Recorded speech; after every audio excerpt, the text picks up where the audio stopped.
Court, Wednesday, July 11th. It is 10 a.m. First order of business is the flag salute.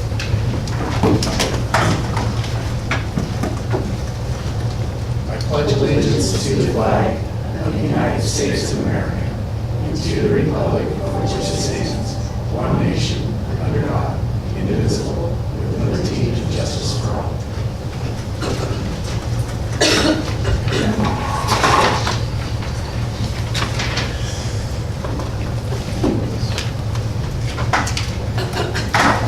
Okay, we do have, I guess I'm going to check first to see if we have any additions or changes to the agenda that either one of you have. Do you have some? I do have one. I'll hear what yours is first. At 10:40, it was scheduled to have Rachel Weinstein with a staff report. That has been canceled. One I would like to consider adding to the agenda is that port, I brought it up at the last meeting, the port $100,000 for the feasibility study, to consider making that a reimbursable. Or at least talk about how we want to handle that Okay. disbursement. Okay. Can we put that, I think we'll put that under an action item. Okay, How about if we do that under 2.9? sounds good.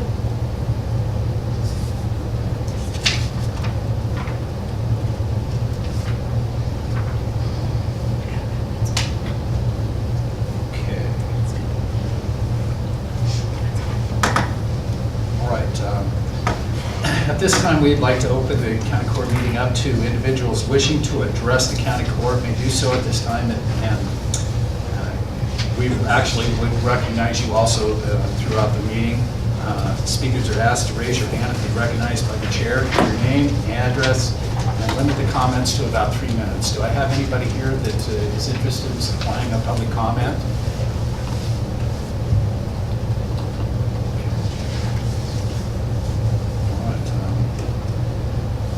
Okay, so with that, we've got a couple minutes, I guess, before we lead into our first appointment. Perhaps maybe we could take a look at 2.4. It's the weed assessment authorization. Heard testimony in 2 public hearings. I guess I would entertain any further discussion. Possible motion. On this deal here, it says that our assessment per acre is only 0.07 of a cent, which I think that's a little bit small for what we've been talking about. It's 7 cents. It's 7 cents. Well, but it says 0.07 cents. It doesn't say dollar 0.07. Yeah, I think that, it looks like a typo, needs to be fixed. Could be So a confused. dollar Could it? sign in front of the .07 would fix that? It's not like it's Well, 0.07. It just needs to be rewritten because right now it says 0.07 cents. If you want to change it Just get rid of the to 0.7. 7 cents, Okay. or do you want it to have it Dollar sign. 0.07 Okay. dollar? Or put a dollar sign, There are 0.07. 2 And options. remove the cents. You can remove the .07, or you can put a dollar sign in front of it. Catch. Yeah. So, How would you like it to read? Get rid of the .0? The dollar sign in front of it? Dollar sign. I don't know. What do you think? dollar sign in front of it, remove the cents per acre. The cents, leave the per acre, but remove the word cents.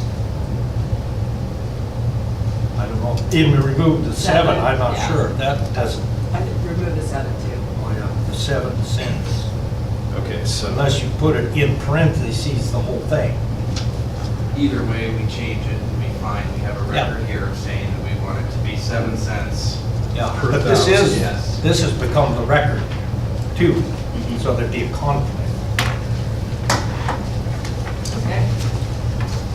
okay, so we decided to put the dollar sign in front. Okay. And then cross out the 7 And cents. and cents. I move we approve weed control assessment out of 7 cents per acre for the 2018-19 fiscal year. I'll second. Okay, it's been moved and seconded to approve the weed control assessment for the 2018-19 fiscal year at 7 cents. Correct? Any further discussion? There being none, all those in favor? Aye. Opposed? Okay. Next, we have item 1.2. It is 10:05. It's to consider the City of Condon's request to match funds for the Safer After Schools grant.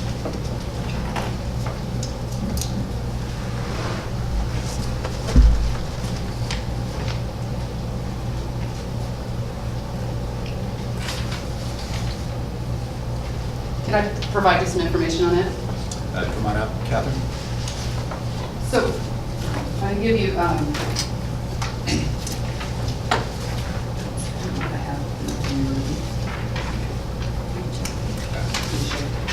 the maps are.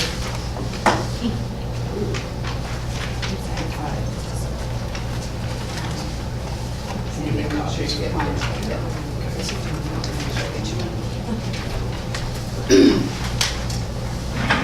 Catherine, I need a "you are here" on here. You are. Big arrow.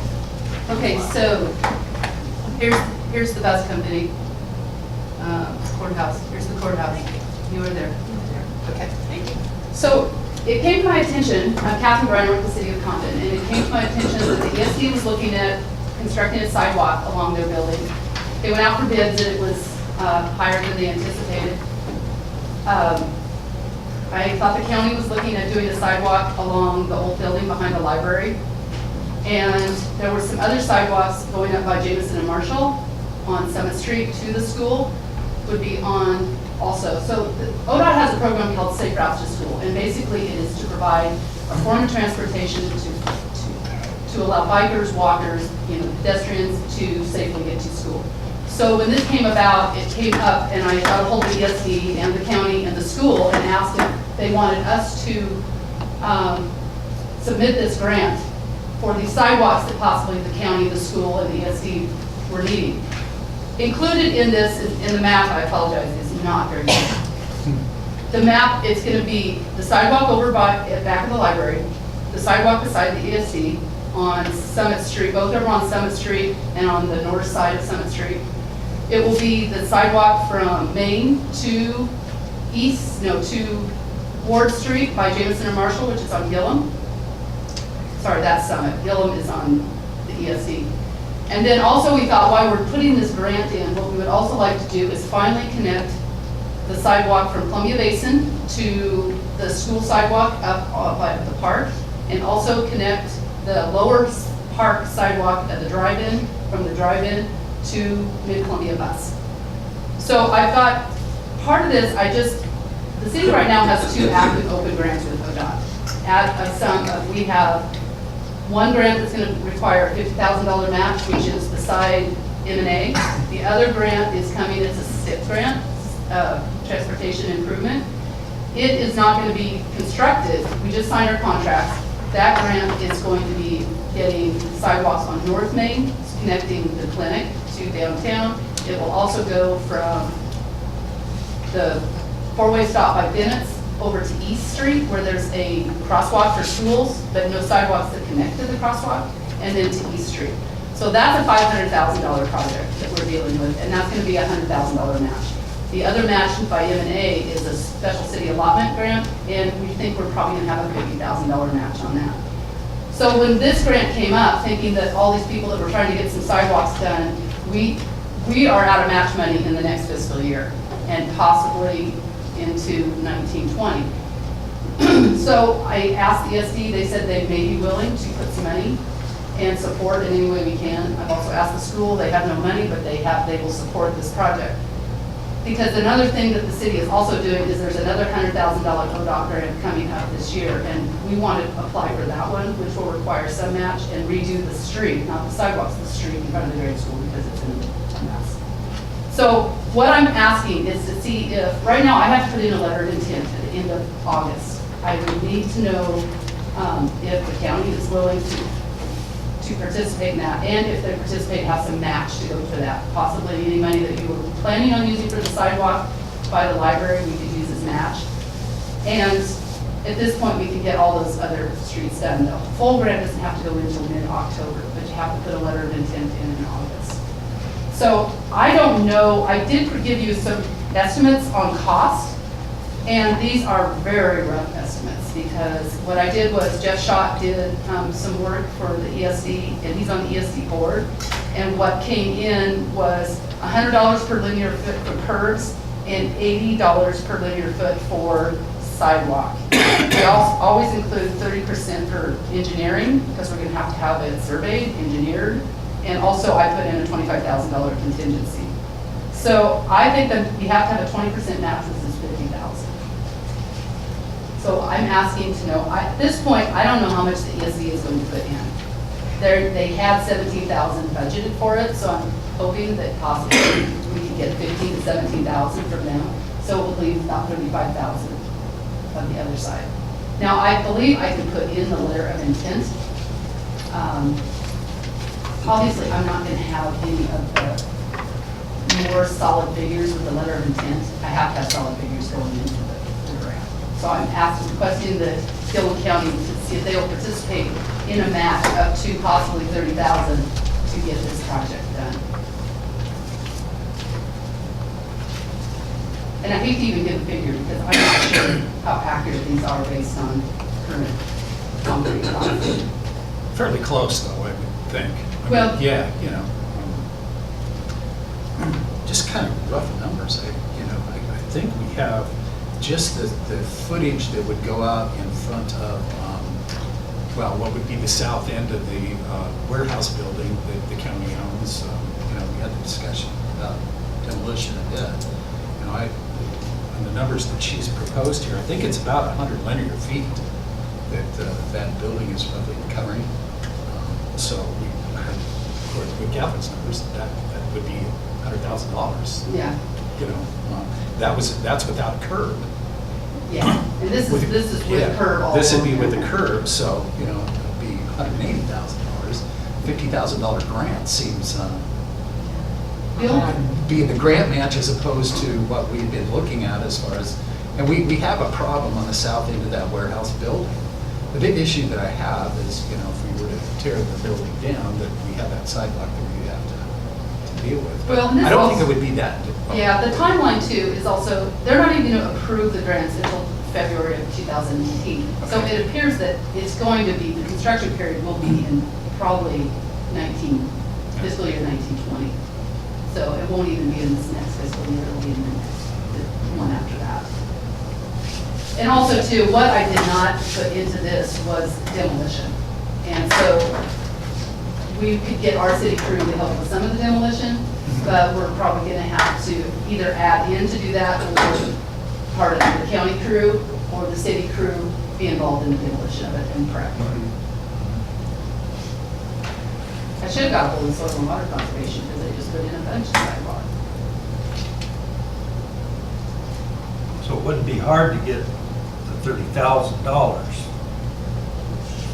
as far as what the county needs to spend to just do their part of the sidewalk. Yeah, I'm confused. Get the hard, from you guys, I would love it to be easy to get 30,000. Is that what you're asking? Well, I mean, I'm just kind of working through what the library sidewalk, that stretching would cost, and I haven't even got the demolition or the Yeah, contingency, and I'm almost up to 30,000. yeah. And I hate to put it just as 30,000, because I'm not sure without the full cost, if it's going to be 50,000 or a little bit more. Uh-huh. So I estimate the match could be 50,000, and I'm hoping that ESD puts in some money at that point.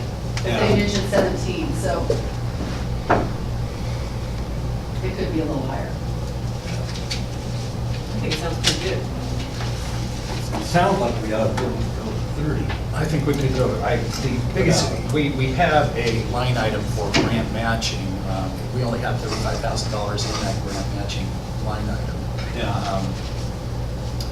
But for us, it's project development, or, I mean, it's maintenance, building Okay, maintenance. and whatnot. good, because I feel the same way. It becomes kind of a, a capital project or building Yeah, it's a maintenance that capital we have. project. So, we have other money that would be available there, and I would be in favor of I guess for me, we're talking roughly around 30,000. It could be a little higher based on demolition. So and others. if we said something like, at least 30,000, but no more than 35,000.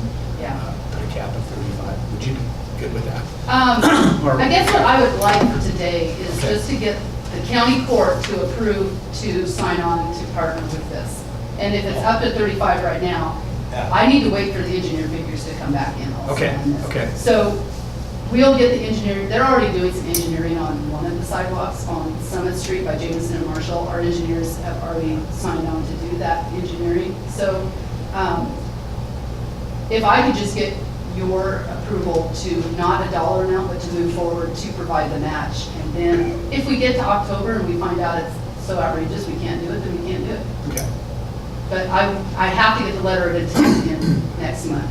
Yeah. And I just want to make sure that the ESC's already signed on, the school's signed on, and if I could get the county to sign on, it would be, I also think too, going to ODOT with the schools and the county and the city working on the project is going to be it'll be Pretty hard. difficult to turn down. Yeah, yeah. Yeah. Yeah. So, We could still be looking at 50,000 Oh, we if we're could. trying, if We we're could. gonna cover the whole match, yeah, Yeah. the county. yeah. So between the two areas, should have. Oh, I think so. I try to keep the grant match funds for those Yeah. opportunities that come along. Yeah, I just was throwing that out. Yeah. That's what we had, but, Right. that's, Yeah, and it will, I'm sure it will be till 19 or 20, so the project is off the ground. yeah. Yeah. So, a motion here? I don't think we need a formal I- motion. I We think have a consensus that, yeah, let's go forward. We're on board. I'll send Sandy the letter of intent and keep you Right, to date right. what's going on. Okay, Perfect. thank you. All right, thank you. Okay. Good closing out there. Next order of business, we've got Rob Turrie with PCDC. It is the quarterly report. Morning.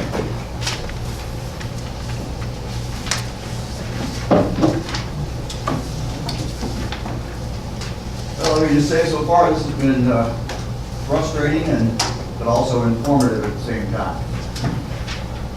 We had several projects that were ready to go off the beginning of March when the money was released to us. One of the projects, the investor who already purchased the lots, lost the contractor that was going to do the work for him, and then he wanted to do the work himself, the investor did, because he's built houses in California, and so he assumed that he could do that here, which he can, but you can't access our funds without a licensed contractor.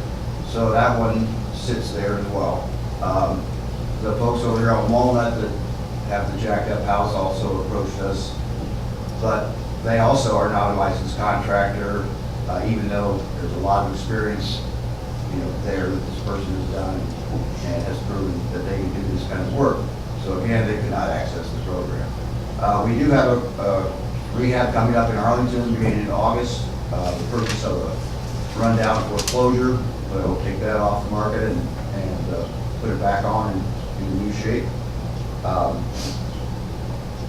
The other thing that we're finding, coming back from investors, especially in Condon more so than Arlington, is rental rates for them, for this area, are low to the point where taking out a loan to purchase a property takes that rate down to a level that's not acceptable to them. So we are seeing some activity though.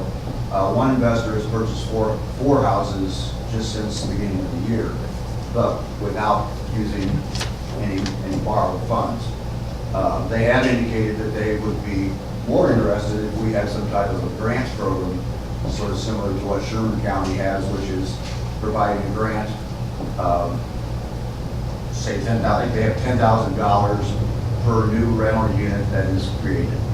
No loans are involved. They have to sign a 5-year agreement that says they'll keep it as a rental and not vacation rental for 5 years, something like that.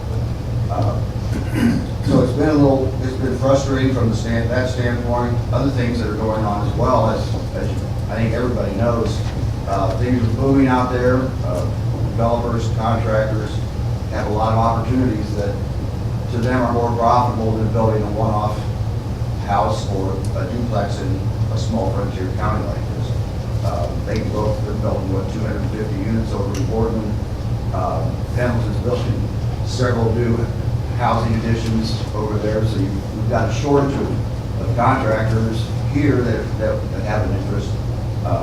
So I think I'm going to go back to our board at our meeting next Thursday and maybe talk a little bit about maybe some grant programs that might work better than the loan programs, because they don't seem to be attracting the interest that we had.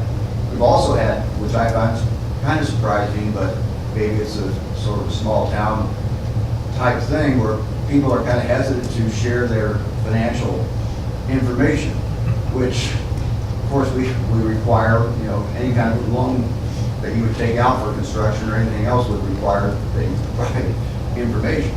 So we've had some people say, well, I'm just not comfortable doing that, and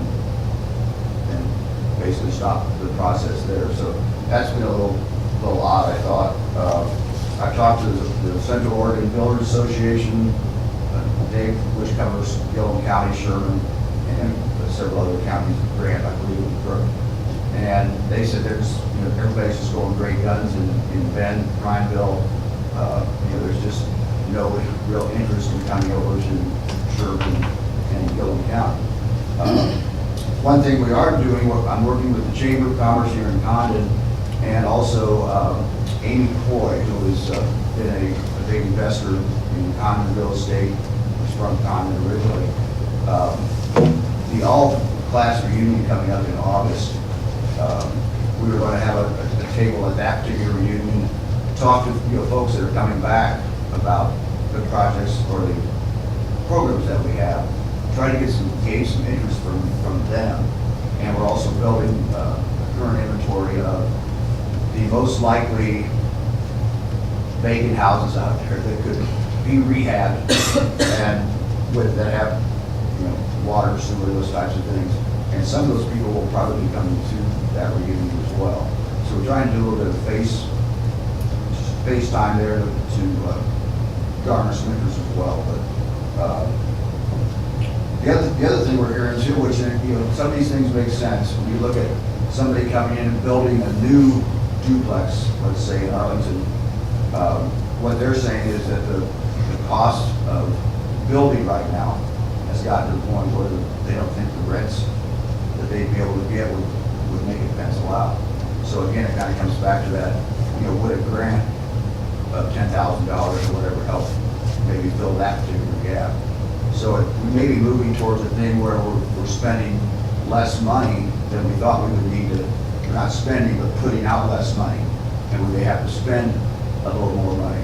So, but we were looking at $50,000 in grants anyway. So we could do several grants if that was something that the court might want to think about. But I want to talk to my board about it first and see what we can do. But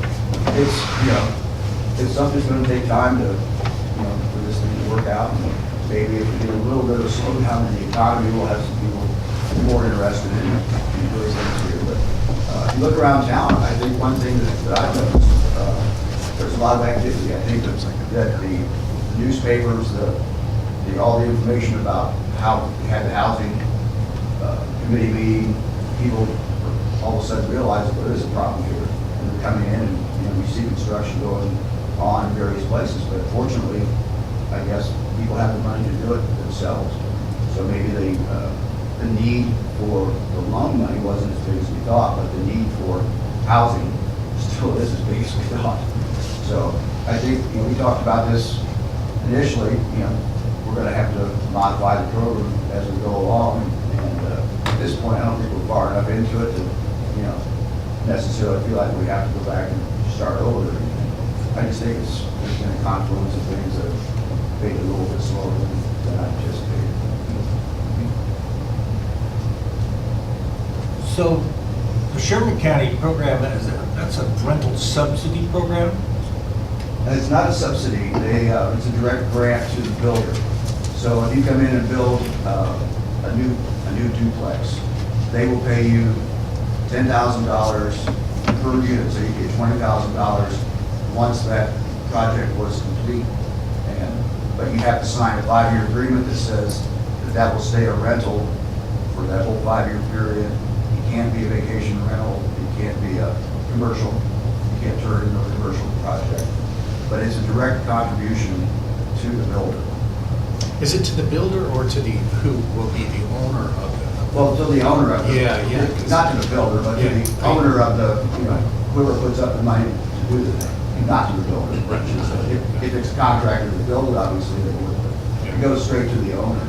The other project that they have is a rehab grant program where they will cover up to 20% of the rehab costs to go take a vacant, non-owner-occupied building, rehab it. They'll pay up to 20% or up to $20,000 of that rehab cost for somebody to do that. And again, that $20,000 or whatever the amount is, the 20%. Let's say they do a $30,000 rehab, so they'll get $6,000 at completion of the rehab after inspection is done. The things that you would normally do. But that also is a direct grant to those folks, and that one does not have any strings as far as 5-year rental or anything like that. I think that was more geared towards encouraging people, families maybe, to go in and buy an old house and rehab it. So it could be a rental as well. I mean, it's similar to the programs that we have, except ours are alone at this point. But that's kind of the lay of the land right now. I don't think that there's anything that needs to be done today. Like I said, next Thursday, I'm going to propose to the board that we look at maybe some of these grant programs and then come back to you folks at that point. But like I said, we do have a project in Arlington taking off in August, so maybe that'll open the floodgates for us. Sure. Any other questions, Leslie? The project in Arlington that's taken off is, what was that? China Creek has bought a foreclosure that was really run down. It's on 2nd Street, I think. And they actually did another project with PCDC recently where they rehabbed a duplex that they already own, and they got that rented out for $900 a month. Just completed that project. So I think the rental market in Arlington is a little stronger than Condon because the income of the jobs that are available up there is higher than up here with waste management. Great guys. Right. I had some conversations with an individual who's on the Sherman Developmental League, whatever, and they have the same difficulties that we have. They have this program. Yeah, It's nobody's giving used it. contractors to be able to come in and, so it's. I talked to the gal that runs their program yesterday, and she said that nobody has agreed to build a new building. They have 2 applications right now for a rehab project, and it's been out there for over a year, and they're just kind of like, we don't really know what else to do at this point. We feel like it's a pretty generous offer, but again, it's a matter of trying to find a contractor or developer that wants to come out and do that. So it's frustrating, but again, I think we have to take a long view and adapt as we go, as we go along, and not say, well, nothing's going to get done. Because I think it will. It's going to not be as fast as I hope it will be. Yeah. Well, I'm very familiar with a lot of the work that you've been doing, Rob, and I think if there's anybody, there's plenty of effort going into this. There's no doubt about that. It's frustrating. Yeah, no question. I end up with follow-up calls or or something of that nature, and it seems as if anybody that I've had a conversation with, you've had a conversation with already, so, you know, commend you on the type of work that you've been I doing. appreciate that. It's fantastic. I wish I had more, Well, yeah, more things to crow about at this point, but, Yeah. Again, it's somewhat of an uphill battle, but I think I can get there. I think the county's got a lot going for it, even versus, some of the other smaller counties. And it's just unfortunate right now that, it's not unfortunate for everybody else that things are moving. right. They really are, and for individual projects especially, if you think about it from a builder standpoint, the supply costs are going up pretty dramatically as well, especially lumber has gone up dramatically. So when you're doing a single project and your costs have increased by 15–20%, all of a sudden it's no longer doable. That doesn't make any sense, but if you're building 250 units, it's a little easier to spread the cost across that. So that's a little bit of it as well. Yeah, I had a good conversation with the East Cascade Workforce Investment Board, and I think it's highly recognized that, there needs to be some training, something, and encouraging some of the, people who are not in that field, whether it's, electricians, plumbers,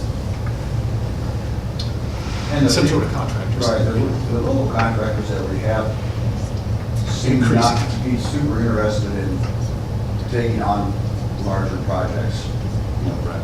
Probably because it's hard to find any help, Right. to go along with them. So, Right. So that's been a little bit frustrating as well. We're doing what we can, and again, I think ultimately we'll be a success. Again, for me, I appreciate all of your efforts, and they've been highly visible. So, anything else? Anything else? that we might have? Okay. All right. Thanks, Rob. You're Really welcome. appreciate it.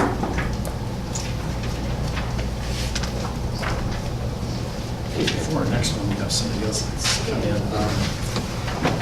Our next appointment, taking care of the assessment, can we maybe jump into item 2.6, and it's really to appoint somebody to the safety committee, that being Gary Hardy. He really will be replacing Larry Hardy, who was in that position. Might say that we were a little bit behind on the safety committee, getting the appointment taken care of it. Yeah, I move we approve Gary Hardy to the County Safety Committee. One second. Okay, it's been moved and seconded to approve the appointment of Gary Hardy to the County Safety Committee, replace Larry Hardy.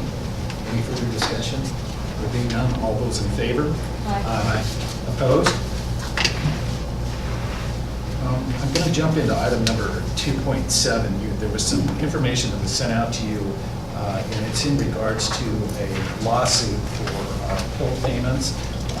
There is a county in Utah that is suing the United States government for back pill payments, that's payment in lieu of taxes for fiscal years 2015, 16, and 17. During that time, the federal government made a cut in what was previously agreed to the amount of money that was to come to the counties in payment in lieu of taxes. This county is suing. There's the Eastern Oregon Rural Counties Alliance organization that really has climbed on board with this. They've sent this letter out to us. Well, actually it came from the legal firm that's been carrying this, and they're asking us to help participate.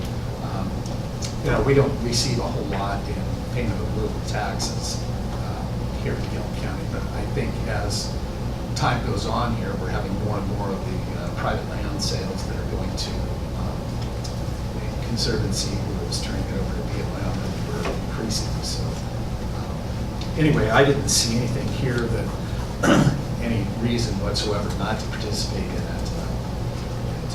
I guess, how much paperwork is it, Yeah, That's our return on investment should be pretty good. It's a one-page, Gilliam County would like to join this paper. It's 5 minutes. To me, that's the best way for us to participate, not try to go get our own money. Right. Right. That's the beauty of a class action, is that you don't have to do all the paperwork, go out and serve and do your own proof and all that in the case, and that you get to join in with similarly situated individuals or counties that are pursuing the exact same claims. So the downside is that you don't get quite as much in return. But the upside is that you have to do very little to nothing but decide to join in. Well, the nets, I'm sure in our case, will be much better by joining. Correct. Yeah. Yes. Yeah. Yeah, you don't have a big claim. Yeah. And certainly the cost of hiring your own legal counsel and going through is, it doesn't pencil out. like it is doing You apparently didn't want to do this for us, huh?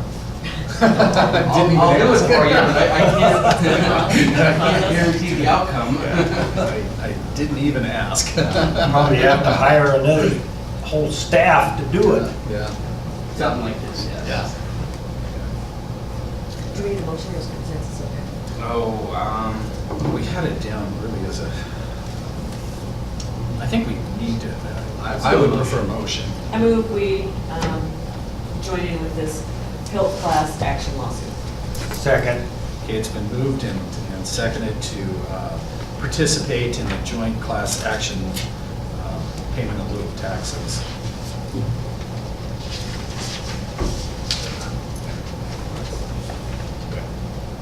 Class action.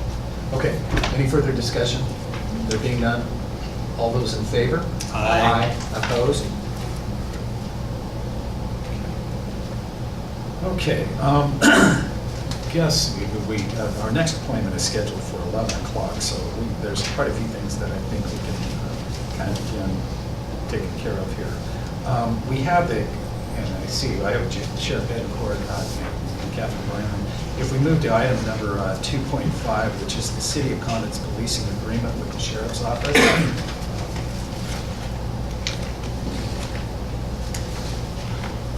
The agreement, the intergovernmental agreement has been sent to us. I know Ruben has looked at this. I believe it's gone through the city's legal counsel. Everybody's pretty well comfortable with what's here.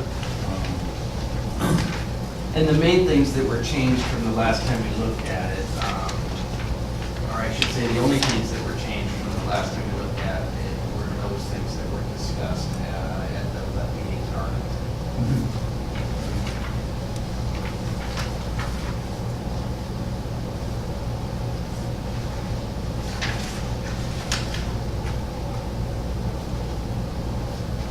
Well, I would make a motion that we approve this intergovernmental agreement between Gilliam County and the Gilliam County Sheriff and the City of Condon for law enforcement services. I'd second it. Okay, it's been moved and seconded to approve the intergovernmental agreement between Gilliam County Sheriff, and the City of Condon for law enforcement services. Discussion? I do have, I guess, again, I kind of want to point out the fact that we'll probably have to hire another deputy to perform these services. The cost of that is, going to be approximately, it'll be over $100,000, and with a $21,000 basically is what we'll be receiving. I think we need to take a hard look at, the future of contracting with the cities and what the value of that is. I know this number was used based on what it was that we had with the city of Arlington, but it's still a concern. It's actually 30,000, Judge. What's that? $17.50 a month works out to 30. 30, okay. Yeah. I didn't do that. Anyway, I'm comfortable with it, and with that, I'll call for the vote. All those in favor? Aye. Aye. Opposed? Good. Huh?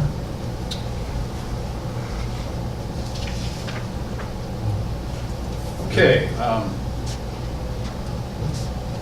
I think now, we'll pick up the approval of the OSU extension intergovernmental agreement that we have. It's item number 2.8.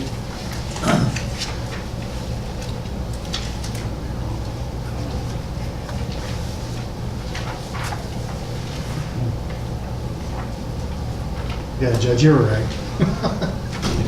Sandy just let me know. Yeah, I was thinking that. I Thought I'd run that. Yeah, okay. Sorry It's all about right. that. Any issues with this? I can't remember, what's the term of this, please? It's, I believe this is yearly. This, well, it says the parties may not extend the term of this agreement, provided that the total agreement term does not extend beyond 10 years. So this one, this agreement expires on June 30th, 2023. Is it different than the previous one? There are a few wording changes. I believe on the second page where it adds in the section on, sorry, I'm trying to find the page.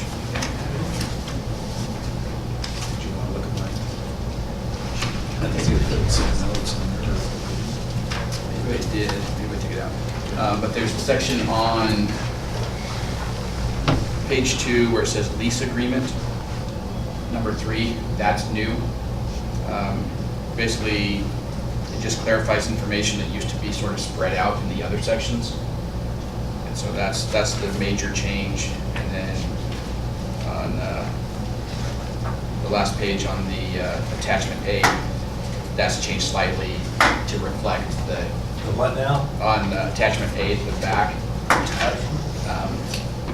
That used to have 7 things. 2 of those were combined into number 2. So it's all the same information, it's just been combined. But yeah, the add of the section on lease agreement was the only significant change. I move we approve the OSU extension intergovernmental agreement. Second. It's been moved and seconded to approve the intergovernmental agreement between OSU Extension Service and Gilliam County. Any further discussion? There being none, all those in favor? Aye. Opposed? All right, let's tackle the addition to the agenda to item 2.9. It's the Port of Arlington and the discussion on the $100,000 that we set aside for them and doing it in a reimbursable way. What fiscal year was this 100,000 coming out of? It was actually designed, set for last fiscal year, 17-18. They had actually come to. No, I have a question, because when they first came to talk to us about it, it was during the budget process. Right. And we were looking at next year. When we discussed it the other day, we said it's going to come out of last year. Yes. Yes. No, that's okay. It was a tad bit confusing, to be honest, in the way that the entire process came about. So, yeah. I participated in the port meeting last night. It was here at the courthouse, and I did have this discussion with them that that these funds be in a reimbursable way. They kind of want. I'm going to jump just a little bit here. They preferred it to be in more of a way that as they had a scope of work that was designed to be done, and that they had maybe contracted with somebody who give a proposal on it. And I'm going to pass this down because this is item number 1, of which they had 3 entities that were to, I guess, get this thing off the ground. Last night they ended up choosing the CES proposal to, that's kind of a summary of the scope of work that was to be performed. There was one thing on there that is being done with some of the others, and that's a water right evaluation that is not over here.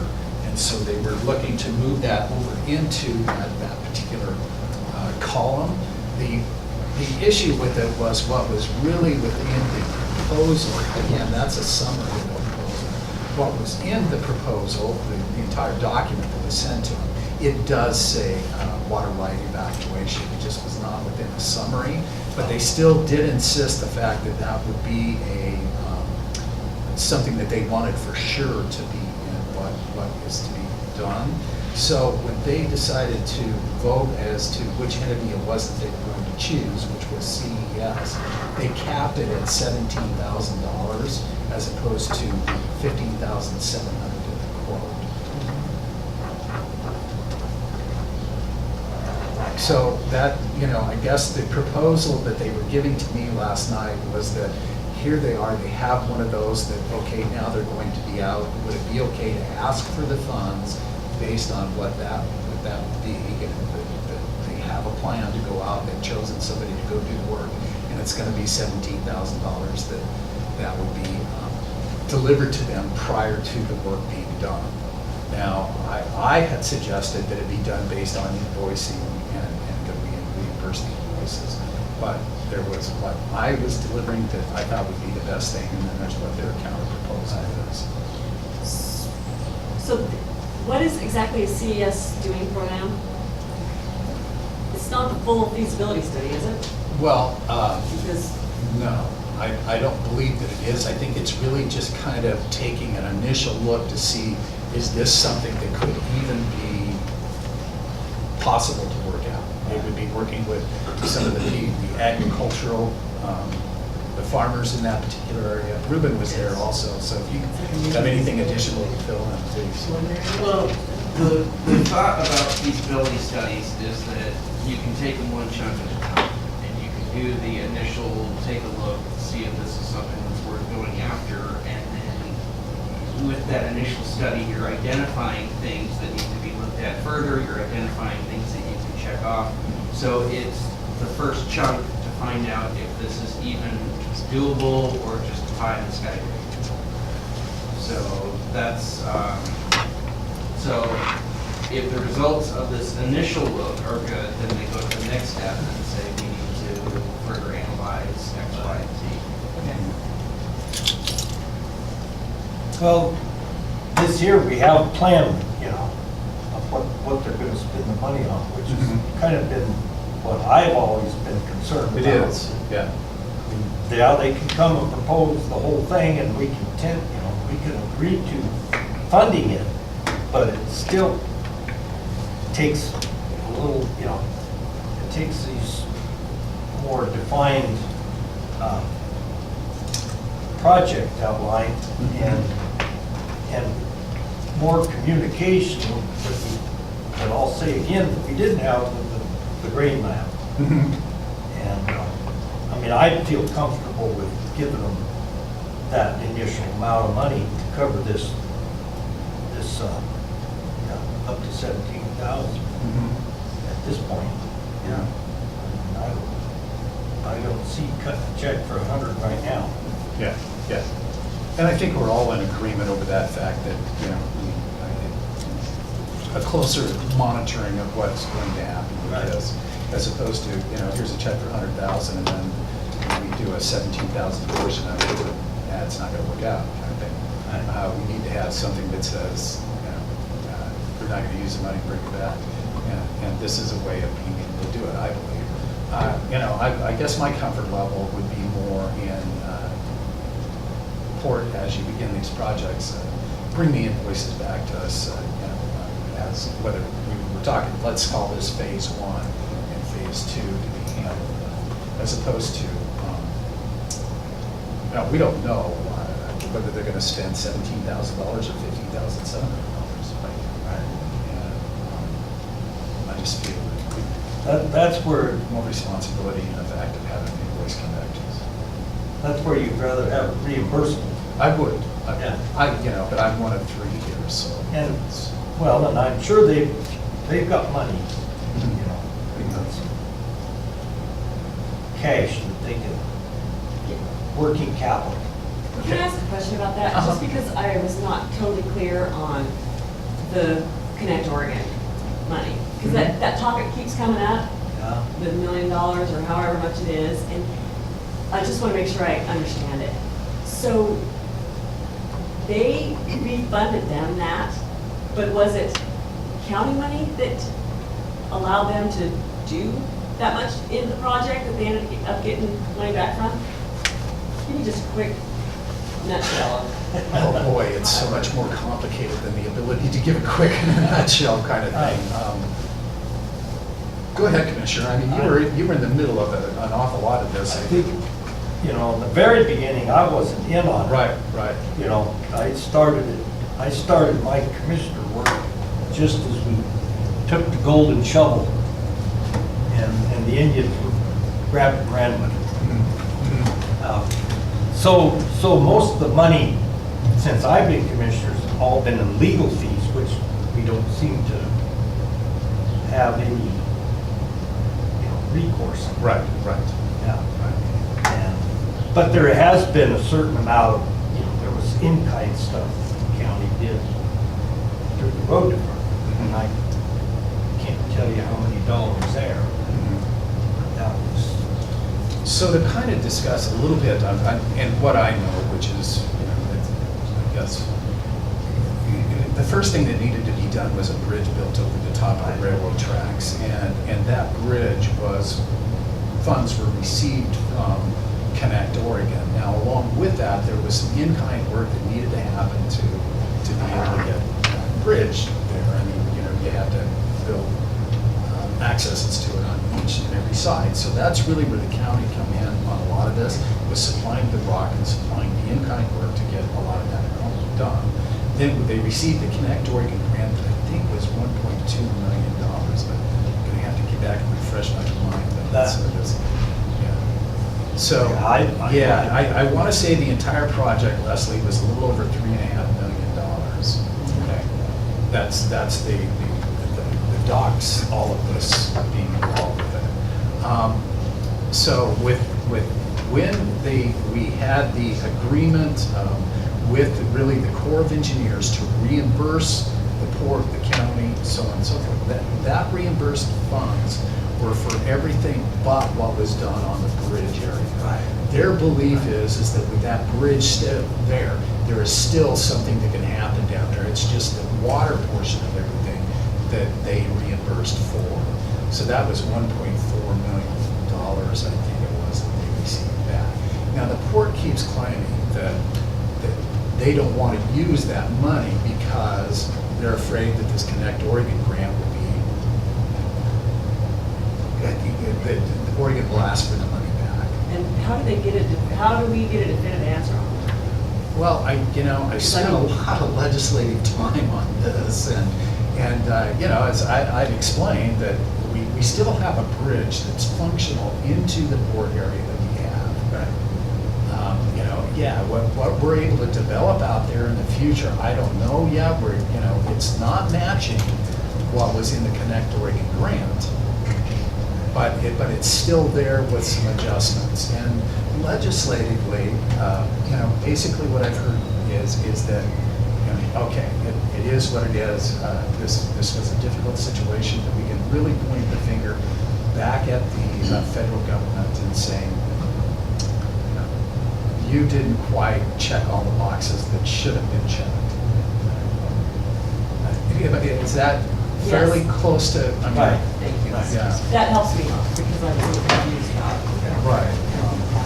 Thank you. But here again, you know, I do feel the port's concerns. Oh, yeah.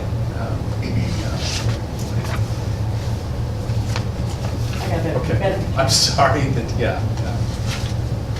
So anyway, your thoughts? We go any farther with, you know, how we reimburse them, or, you know, like based on an invoice basis, or based on, you know, proposals that they would like to be able to? The problem when you get into this type of proposal where it's up to, then how much you give them the $15,700, if they need more, they come back and ask for it. That's elevated. Yeah, it is. Yeah. You know, the up to was really at the insistence of kind of a few of the port, a couple of the port commissioners, that they were concerned that in the summary that water Right.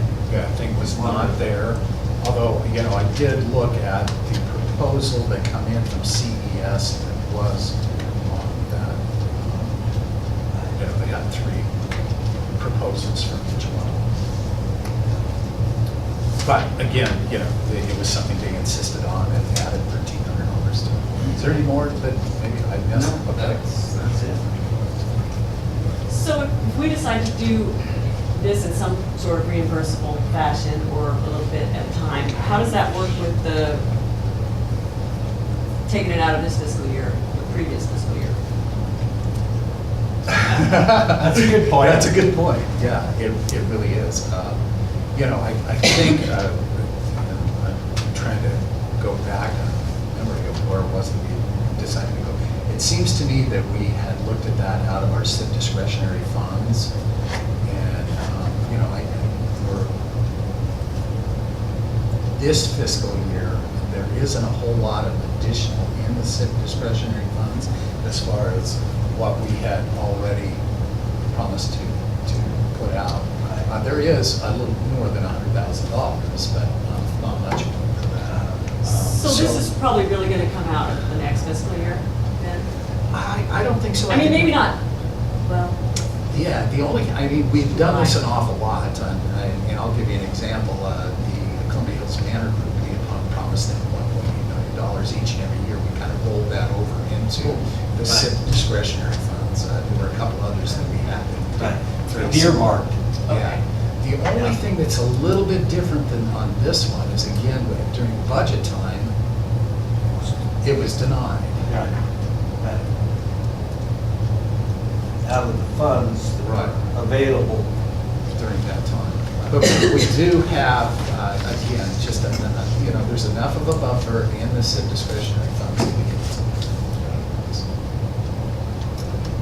It limits us on things that we do, you know, during the year. To supplemental budget. those kind of things.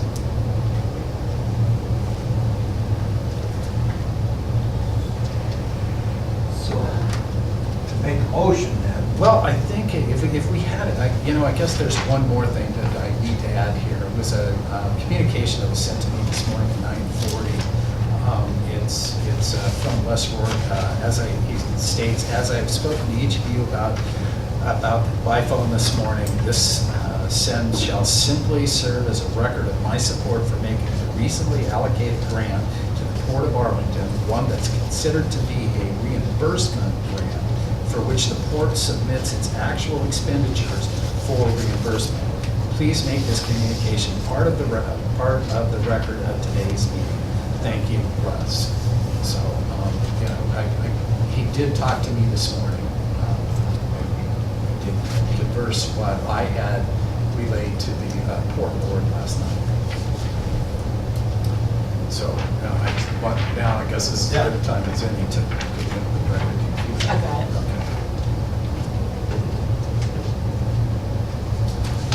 So, you know, I guess I would, I think, Ruben, can we make this a consensus, or should we really have a motion on this to, like, how we're going to? I think we can do a consensus. Okay. I kind of feel a consensus would be okay. I'm in favor of actually having it be in a reimbursable way. Like reimbursable? Up to the 17. Up to the 17. If it's reimbursable, so it'll go up to 17. Right, so we're all clear on this. It will be based on an invoice that is presented to us and with a cap of $17,000. Okay, all right. Okay. Okay. Yep. Thanks. Okay, yeah. I should have made copies of that this morning. Okay, right now we have Teresa Hepker with NORCOR administrator hiring process she wants to discuss. Teresa is actually with the NORCOR Community Resources Coalition. I've seen quite a bit of Teresa. Yeah. What was the Good morning. organization? I'm sorry, what was the organization? It's NORCOR Community Resources Coalition. You have something in your packet, it's item 1.4. And I do have an additional piece to supply you with. I didn't have it together to scan my email. Share this around. My name is Teresa Hepker, and I live in the Dalles. And I've been Involved with going to NORCOR board meetings for the past year and watching the budget process. And also involved in the objection to NORCOR maintaining a contract with Immigration and Customs Enforcement. Our group started around that issue and has expanded its scope because of talking to the sheriffs and other entities involved. We're recognizing that Eastern Oregon especially has a severe mental health treatment crisis. We have no crisis beds available, and that tends to fall upon the sheriffs and the police departments in NORCOR. We're also involved, several of us, with the subject of prison reform in general in the United States. I think you're all pretty aware that we have an extremely high prison population compared to other developed countries.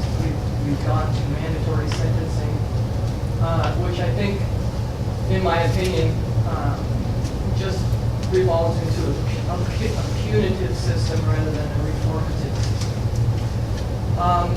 And now we've come up with the fact that NORCOR itself has been under fire from numerous sources. As you've seen in the newspapers, the juvenile department has had negative inspection and a bunch of furor, and NORCOR itself has been in the paper a bunch.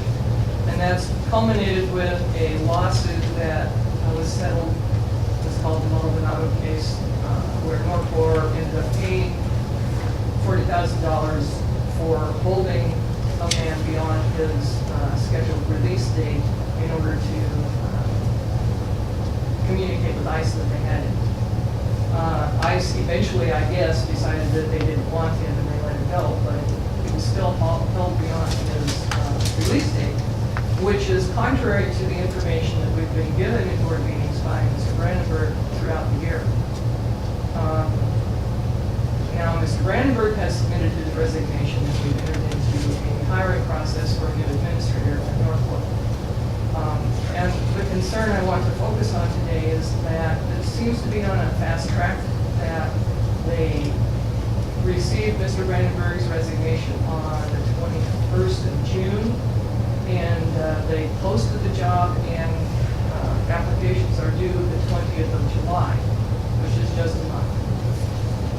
And I'd like to draw your attention to the processes that the Columbia Gorge Community College and Hood River County went through to hire their lead people. The president's search at the college took 8 months.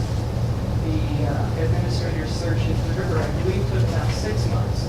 Now, both those entities hired a firm, a headhunter firm, to do the search and administer the process. NORCOR has chosen to do it directly themselves. And some of the concerns I have about that is it just doesn't allow a very long time to get qualified candidates to identify, and I'm unclear about the hiring deadline they've set. Mr. Brandenburg is leaving in October, and that really doesn't leave a lot of time to find people, interview them, have the candidate maybe have to move to another job. It just doesn't seem like a long enough time. And so I'd like to make a couple of proposals to you as the governors of your county, that NORCOR consider promoting someone within to serve as an interim administrator. And for a longer period of time, so that the search for a qualified candidate can go on. The second issue I have is in the job posting itself. Comparing it to a previous posting, the educational requirement has been dropped from a bachelor's degree to a bachelor's or associate's degree. And in our opinion, as observers of NORCOR, an associate's degree is not an appropriate qualification for the scope of the duties of that administrator. So the two basic recommendations I'm making for you to consider to take back to NORCOR are try to find an interim administrator. It takes longer to do the candidate search.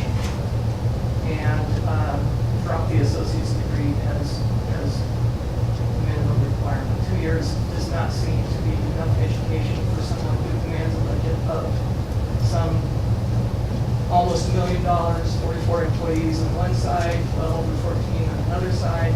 It just doesn't seem like it. So that's the statement I wanted to give to you today, and if you are interested in having any discussion, I'd like to know if you have any questions, concerns, comments. Questions?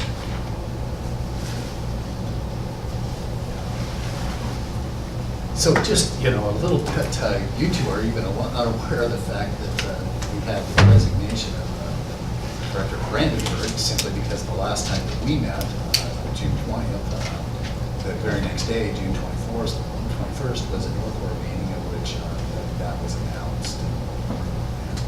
So, yeah. Well, I got the email though.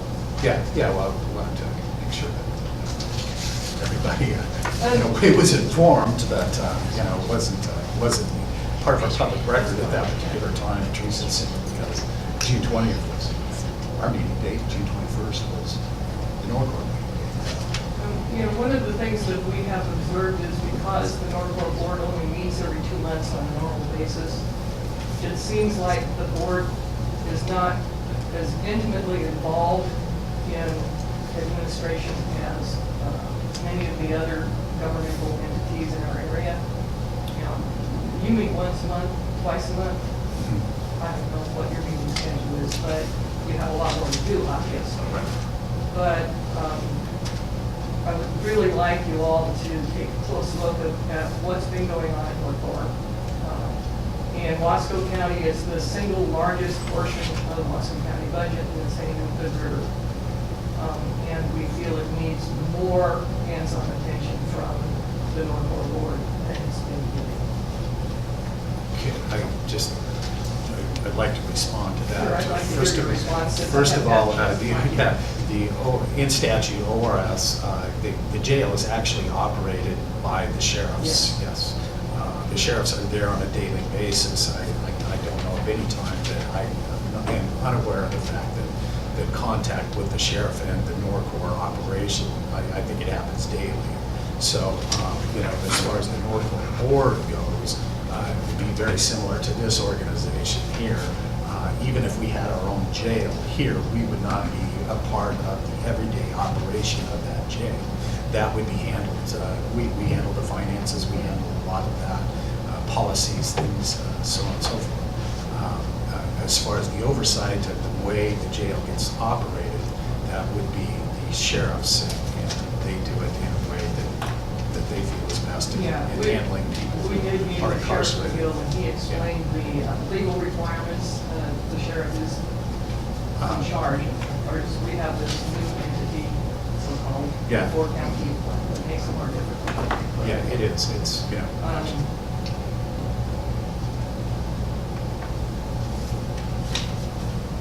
trying to be diplomatic here.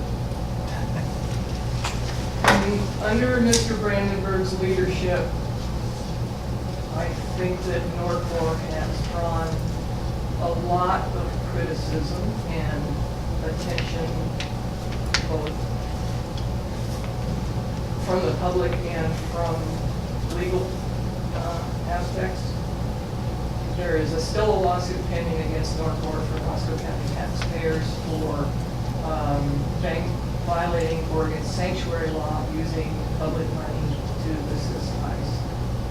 And that just had a court hearing this morning, and it's been continued again. They heard motions. I've been told that motions entered by the plaintiffs were accepted, motions entered by the defendant were not.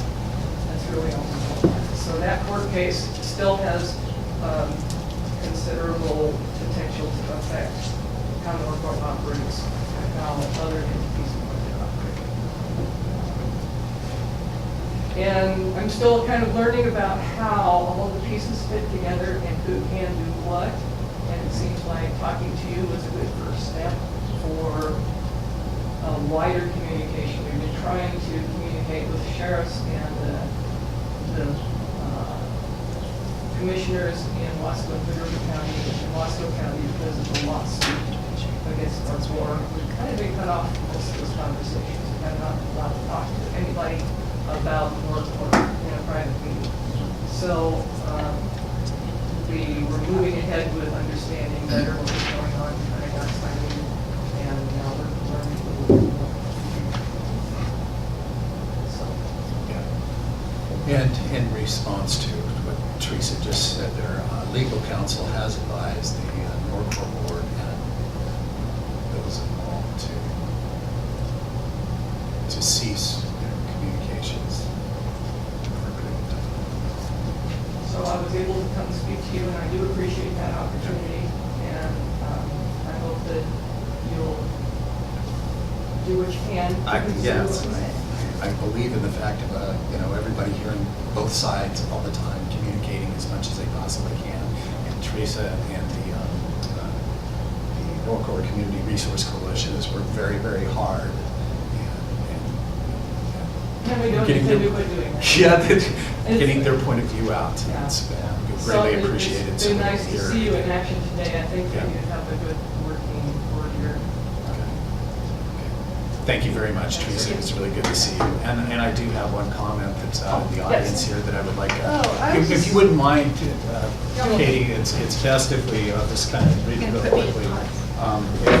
To get recognized by the chair, give your name and address, and try and limit your comments to about 3 minutes. Sorry. Really short. Yeah. Katie Cook, P.O. Box 446, Condon, Oregon. The one thing that I guess I just wanted to focus on with what she was saying is that I'm hearing from the sheriff in Wasco County that he really could use a little help with the mental health aspect. And this has been a real issue, and he's feeling kind of taxed. I don't know how Gary Bettencourt is feeling, or the sheriff in Sherman or River County. But originally, I think NORCOR was built, and maybe it has a little bit too big a campus, and so that maybe they realized they had extra beds or whatever. But I think with the whole issue around ICE, it's becoming contentious, and I think that makes a lot of work for our police officers, and there's a lot of fear among the immigrant community, and then we're seeing kind of a rise in hate and divisiveness. And I just think for our communities, what do we want? Do we want something that's peaceful, that works for progress, or do we want something that's divisive? So I would just encourage you guys to really focus on that mental health aspect in terms of bringing money in to NORCOR. And Oregon is a sanctuary state.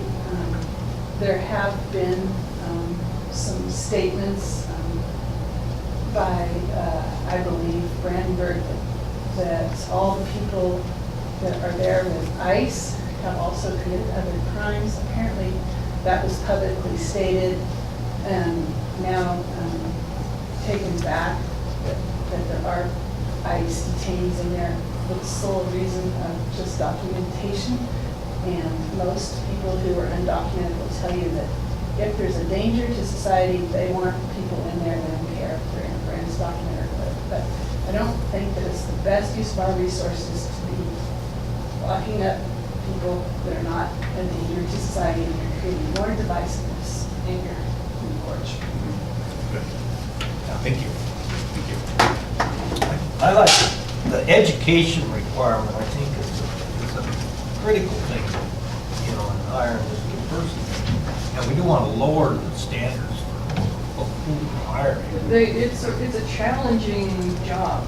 I've seen that they have, the administrator has to know a lot and has to be able to deal with a lot. And I'm not sure that that's enough preparation. Yeah. Thanks so much. Thank you, Teresa. I really appreciate seeing you again. I would like to, kind of comment just a little bit in regards to the mental health. In the hiring of Brian Brandenburg, that was his expertise was in mental health, in dealing with incarcerated individuals. I don't think that there's a single town hall that I have been at with any one of the senators, Representative Walden, or any of those that I haven't spoke up in regards to funding for mental health, something that sets in between incarceration and NORCOR and whether it's somebody at home having problems that create law enforcement to have to show up. And it's something that we push very, very hard. I can make it. Community Counseling Solutions has been working very hard at developing a facility for juveniles that would set in between what would be actually NORCOR and just strictly for these mental health. Gary, is there anything I need to add to that? Well, if you don't mind me adding to this. Sure. Simply because anybody who knows me and has talked to me knows that I'm neck deep in the mental health and trying to figure out new ways to accommodate these people. We are not representing our mentally ill efficiently or to their best needs. Absolutely not. Across Eastern Oregon, that is our conversation anytime we have a meet. I would say that Brian Brandenburg has worked very hard at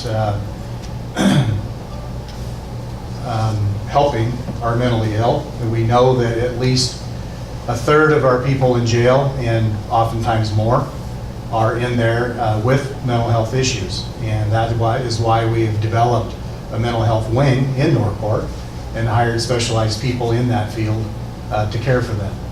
And he has given tours on that. He's promoted that a lot. I would say that Wasco County is basically the Center for Living is the one that is holding up our efforts in developing what I call a drop-off center. Center for Living is not willing to get on board with that. We have the hospital, we have the medical people, we have a facility, everything in place, but we don't have the mental health provider of Wasco, Hood River, and Sherman counties on board. And that's a discouraging thing for us, to the point where I am promoting.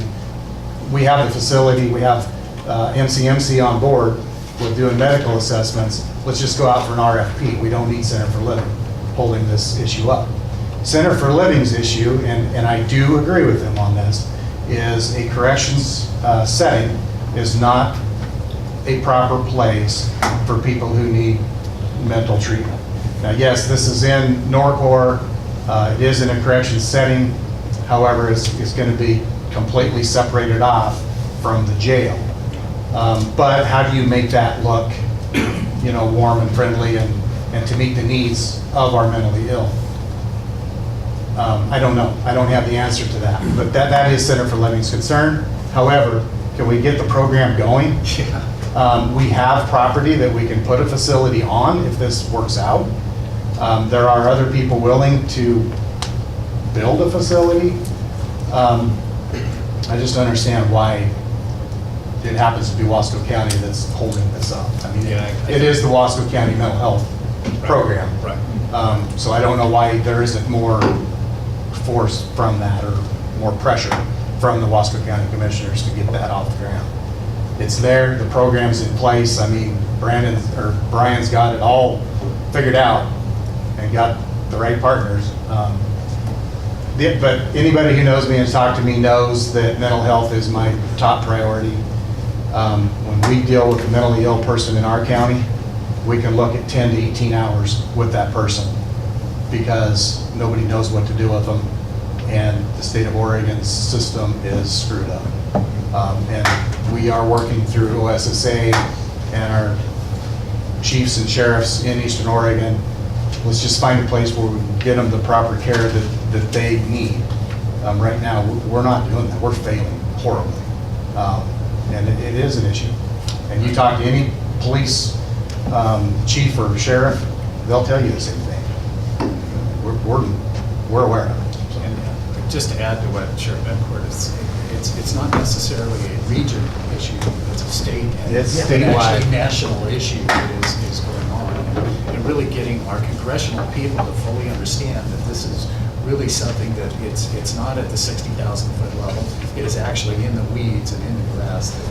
Right, and getting the medical professionals to admit that it is a medical issue. Yeah.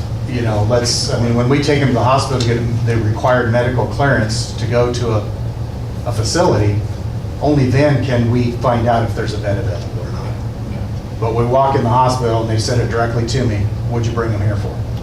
Or what do you expect us to do with them? I mean, we're behind the curve from the get-go.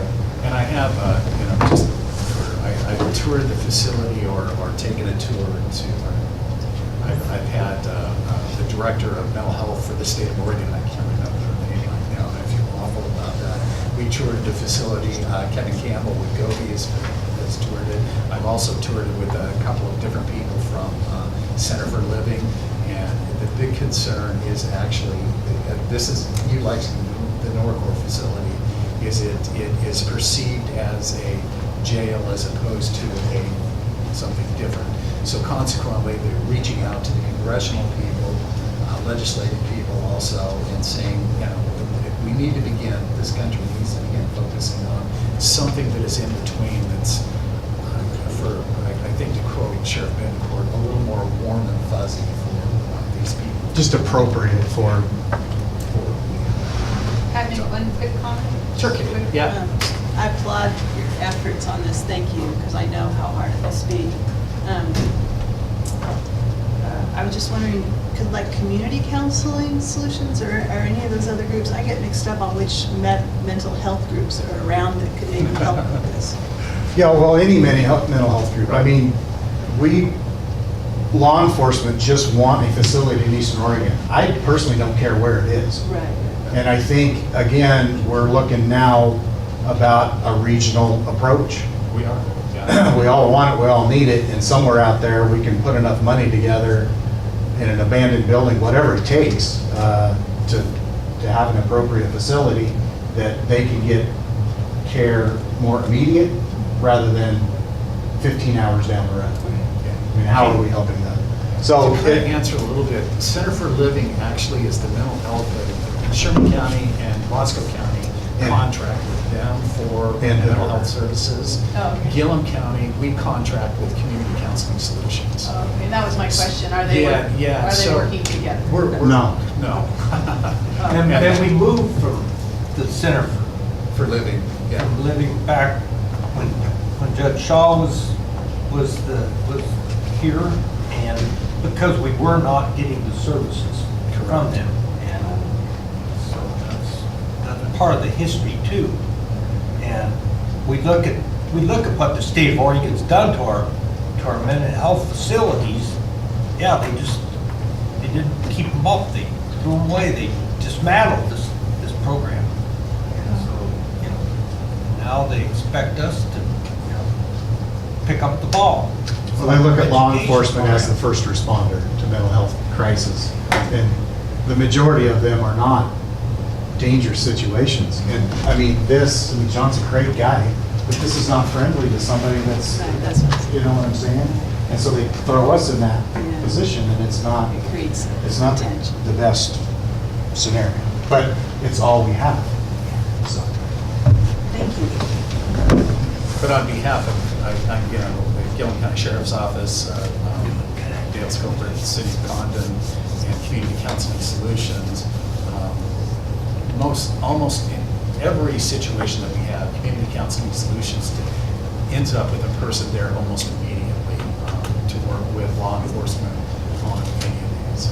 And I guess at this particular time, that's kind of a kudos to Community Counseling Solutions, and one of the reasons why we really like working with them. sorry I have to keep commenting, but I'm passionate about this. This to me, I'm it's a very passionate. I'm on the thing. Community Counseling Solutions Board. Oh, I didn't And I know. have been for 10 years, since they started with Gilliam County. And it is their policy that they have people on call 24/7, Meaning mental health. mental health clinicians. Oh, yeah. And so if we get a call, regardless of day or night, they respond to us. In other words, we've done one police officer hold in 10 years, and that's because we were afraid the person was going to run out into traffic on I-84. But otherwise, they come and do, and if there's the need for a hold, they do the executive director's hold. And then we are there for safety and transport. But it prevents us from handcuffing, stuffing, and transporting, and, whatever. Okay. But they're really good about that, and that's their policy, that they respond to the city. Well, that's good. Good. All right. I think we're going to go ahead and close this out. One of the things, the next item that we had on the agenda was County Building Inspection Program. It was scheduled for actually 11:15, but we have somebody who will be waiting on the phone for an executive session at 11:30. Is there anybody in the audience who is interested in the building codes and wanted some input during that period of time? Or you can have it in the afternoon. You know, that's what I was going to ask, is if you are, I'm I'll curious to schedule know a where time. you're at, so. Yeah, how about if we, I think we can maybe pick this up at 11:45 or 11:50, Catherine? Okay. Okay, The building inspection thing? yeah. Optimistic. Yeah, I think we can. I think the other two will,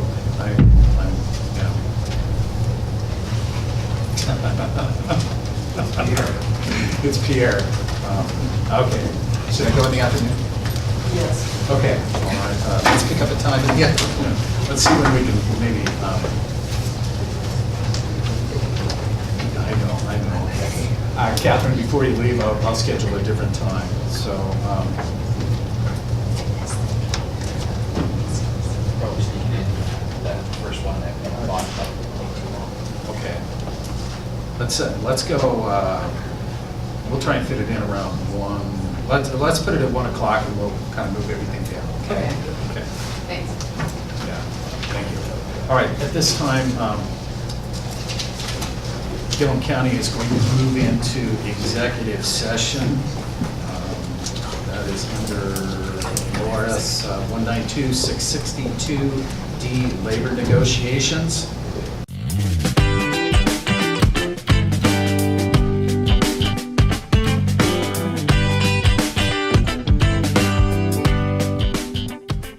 This particular time, we've moved ourselves back out of executive session, back into regular session in the Gilliam County Court.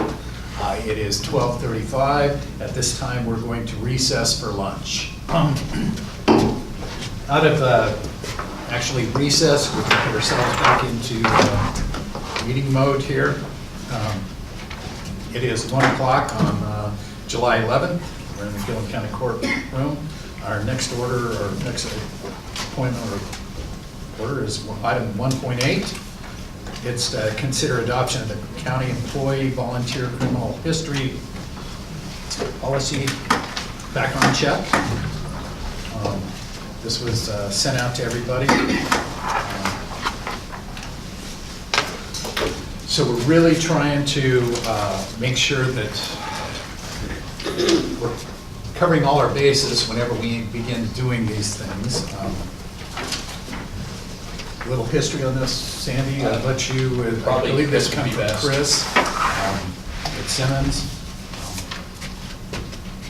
Okay, so about a year or so ago, the county elected to start having background checks done through the sheriff's office.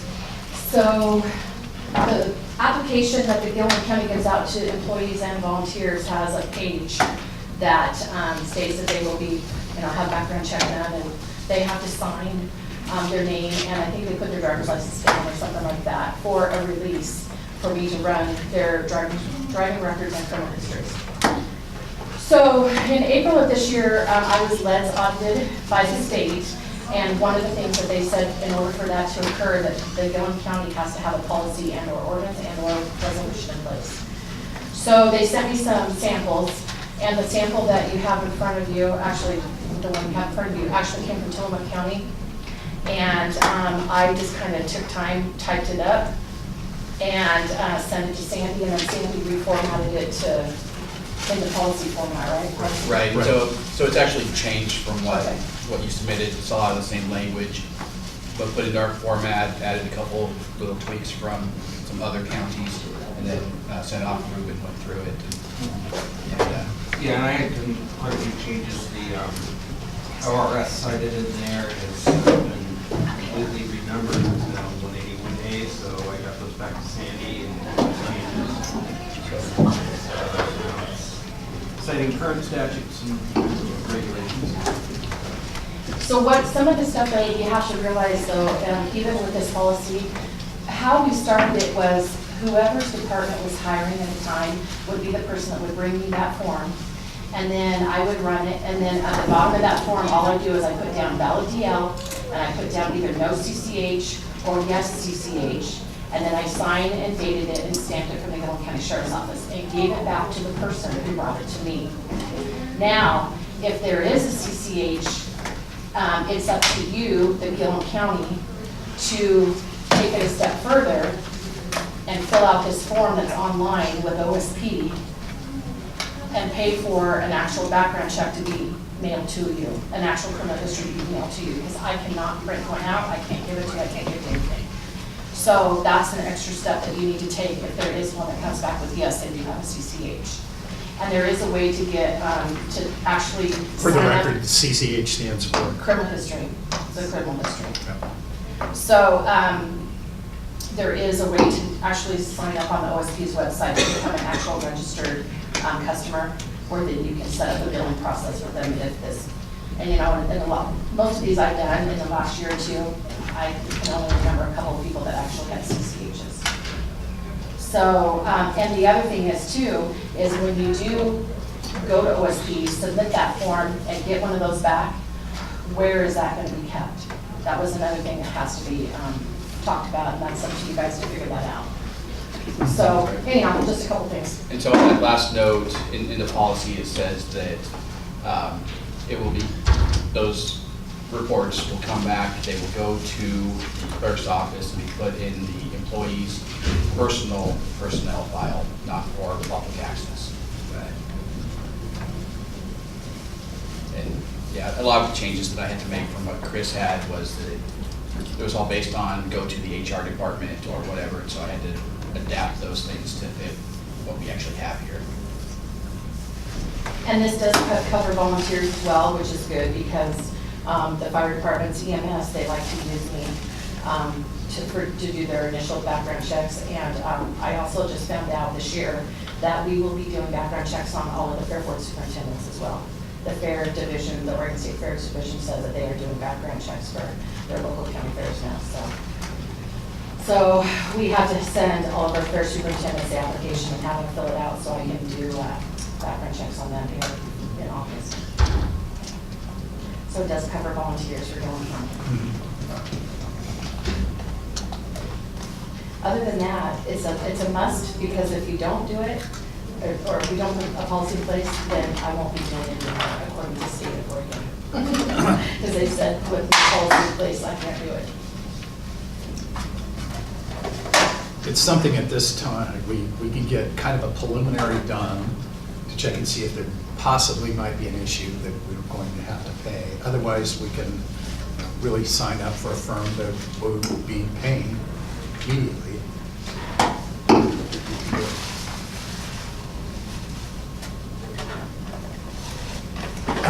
On this section 4, it's saying in there, and orally report to the selecting official. I don't have what you have, so I don't know.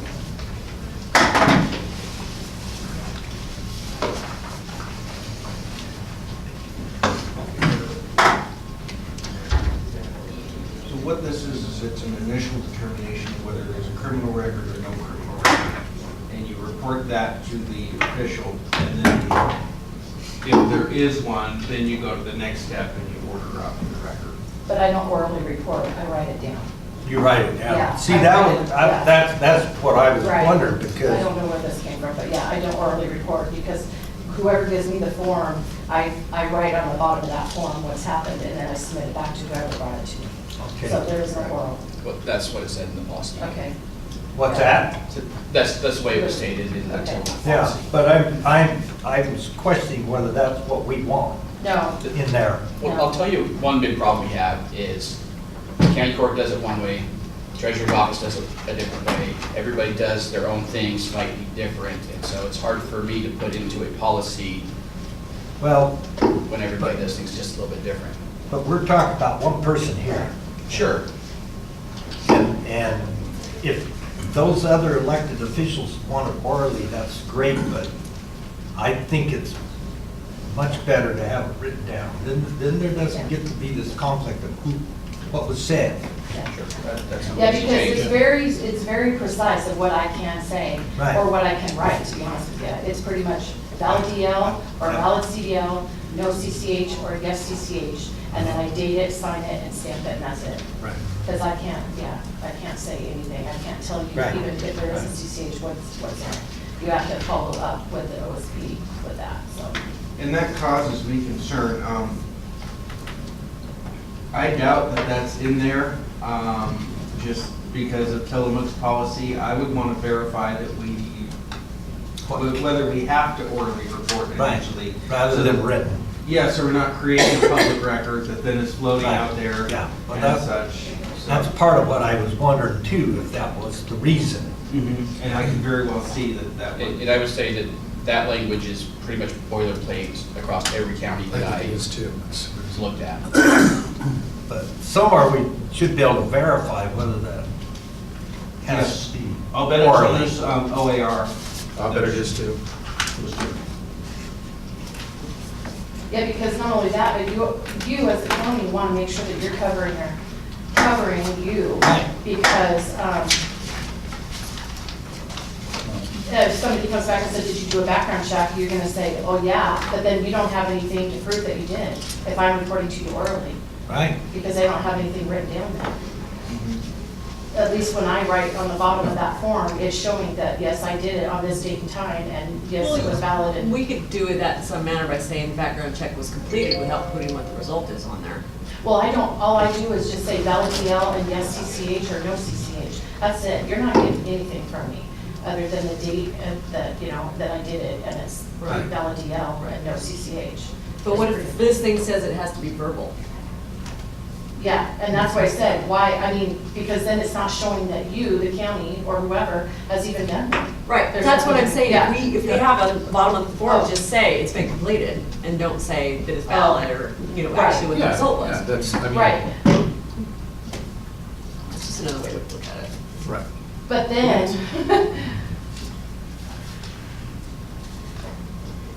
then, if you don't see anything that says yes for CCH, then why are you going on, because if it says yes CCH, then the county, whoever, should take that extra step, send that form into OSP to get a copy of that CCH to see what's on it.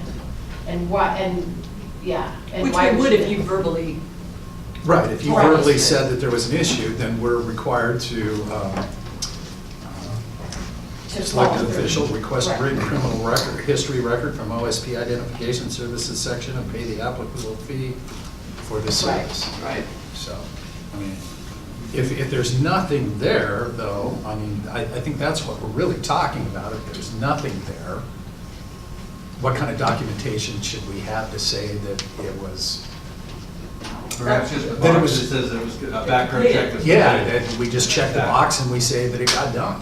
We don't have to, That's what I'm and that can talking be about. done orally. Except you'd want a written record too. Yeah, you're still gonna want to The show. results would be verbally. Yeah. The fact that it was done, completed would be the written. But you gotta check on that first, right? I do. Okay. Yeah, because I wouldn't want to be the one that tells you that yes, there's something there, and then you guys don't follow through and get even though I told you orally, and the box check mark, and then later on, somebody in the background Well- didn't follow through with OSP and got the rest of it. So I guess I'm finding a Well, little bit of the box that. would not be checked unless it went through the entire process. So if it went through your process and nothing was there, check the box. If something is there, we don't check the box until the rest of this got. Oh, see, I was thinking she would check the box just based on that initial. You're thinking that, Initial, yeah, she yeah. would do it based on the fact that it happened, but what we're trying to find out is Yeah. whether there's a criminal history here. If there is, we need to find out exactly what it is, and that would be part of. So step one, I'll check the OAR and see Okay. if the Yeah. oral thing is a requirement. If it is, then we need to make sure that our policy complies with it. Okay. If it isn't a requirement, then we can do what we want. It's going to be the most efficient way of getting this done. Okay. Can I ask that we go a step further, Ruben, if it's to be reported orally, that's fine, but is it still okay to have that box on there that there is a CCH and further investigation needs to be by the head of the office, Or whoever, yeah. so that it doesn't come back on my office that, that criminal history wasn't requested, and then something happens back, and all of a sudden we're the ones Unless that the didn't reason- report it. Just something to indicate the job was done. Yes. Unless the reason though that we don't want, unless the reason it states in that rule is because they don't want a public record of that. Correct. And then you wouldn't want to do that. You're gonna have to figure this out. I will figure it out.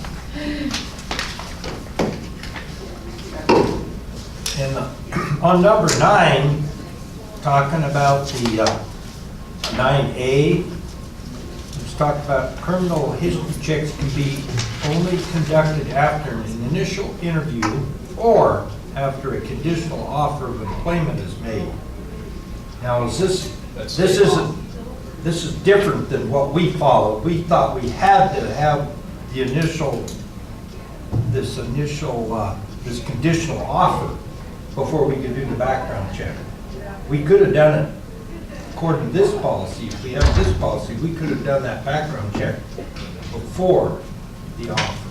So that's for, it is kind of described in a different section here, but that's for if you're doing a multi-step interview process.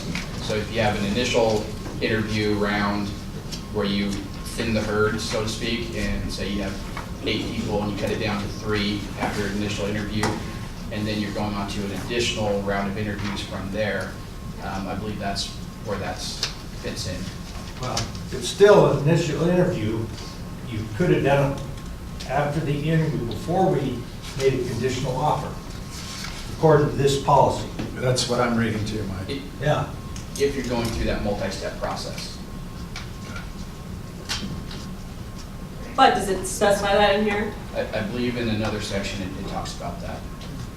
Might want to check on that too. I'm sorry, I don't follow. What's the problem with 9A? B, he's talking about B. Oh. That's straight from statute, that language. I don't think we want to revise that. It's straight from the law, straight from what the law. Well, I'm not trying to change it. I'm just saying we didn't necessarily, we could have made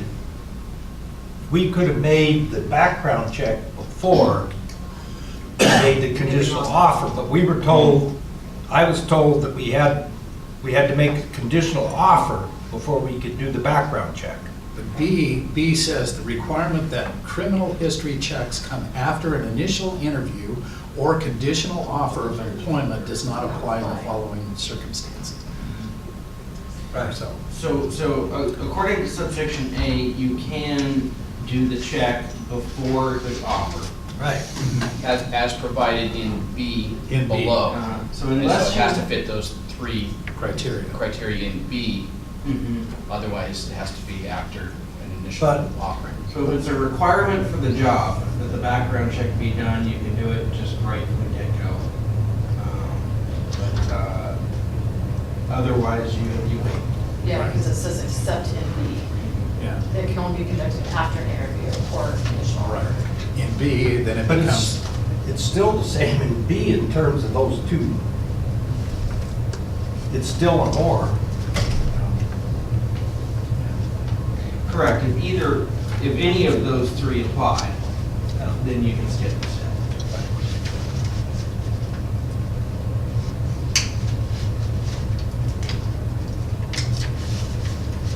Okay, so I'll just wait.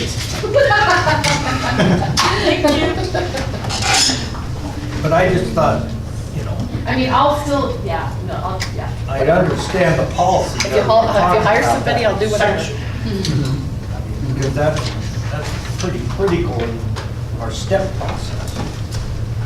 well, all I can, is consistency, I think is really important. That's been my issue all along, is there's been very little consistency in trying to get, my time here. Oh, yeah.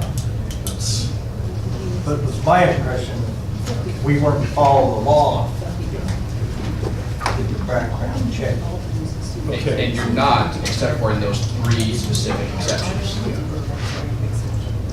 9?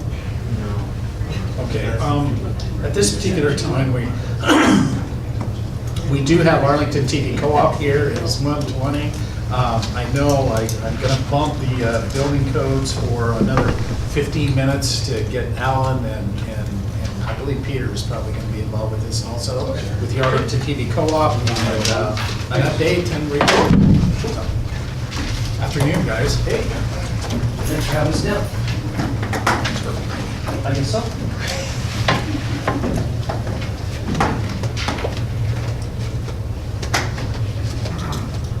Again, Arlington TV Co-op. So we have an update for you. Our current status is that we have 55 hookups, including businesses and residential, which is substantially more than last time we talked. We're getting out in our community as quickly as possible and trying to find the best prices on the items we need. These are some data that was given to me by our head office secretary and John. Come to find out that when we start to do bids with people, they go, oh yeah, sure, no problem. Oh, we have a minimum order of 500. Okay, so the bid you gave us was on 500, but we only want 100. Well, that kind of changes a little bit. No, it does. Well, anyway, so that's one of those purchasing things we run into as far as our rollouts, our stuff, and being able to do that. We do have an update on our phone system. We have a company that's doing it, but we're having trouble maintaining our 454 prefix, which porting numbers from one to another seems like a normal thing to do. 454 is having a hard time being ported into this system, so we're currently working with customers to see how attached they are to their 454 number, and if that's a deal breaker, then that's a deal breaker at that point. But we're doing our best to maintain the 454 numbers. Quest or CenturyLink is still providing 454 service to that area, and WorkNet can port the 454 numbers, but they are a much larger company.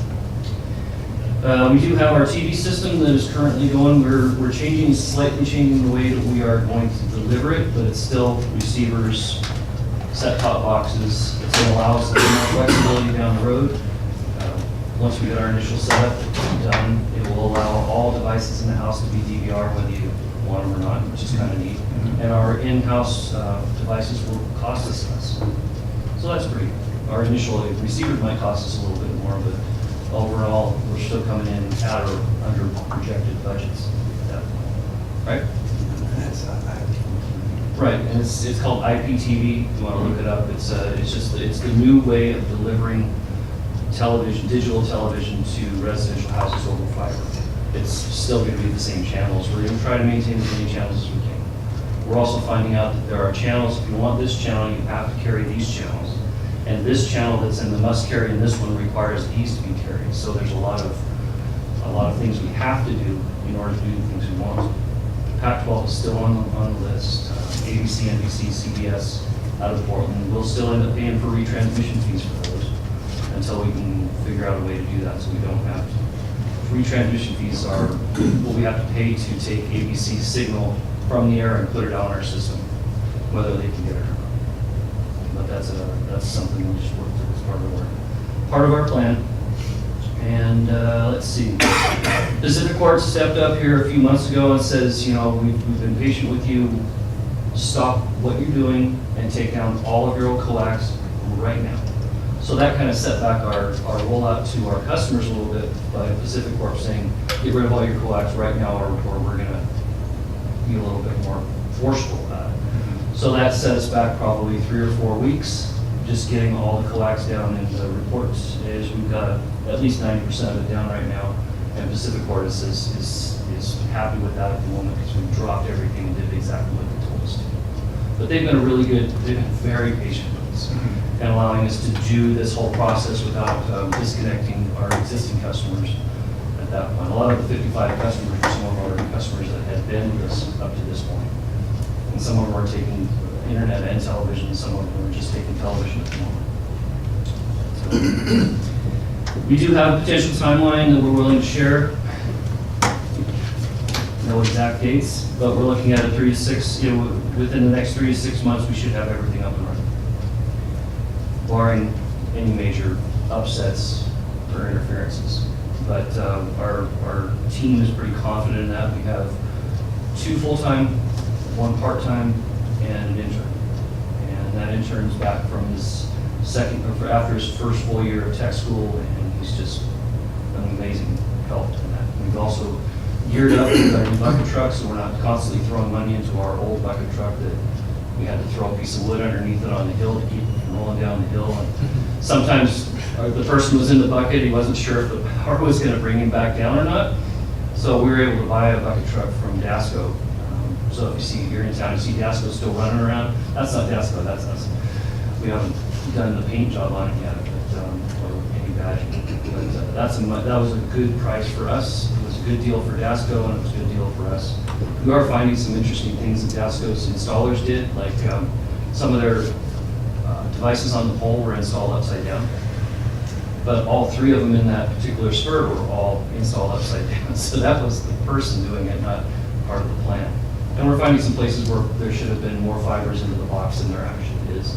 And that was an engineering issue. But like I said, we're doing the installs right now. Getting as many done as we can, as fast as we can. Dealing with customers. Oh, well, I can only be here at 5:30 on a Tuesday.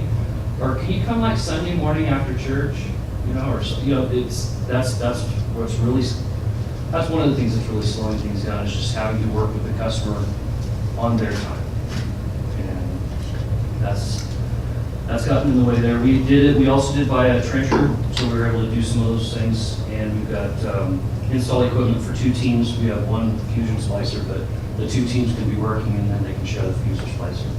And if I remember right, we have our intern and our part-time installer can run the fusion splicer too, right? Right. I'm sure they should trust you.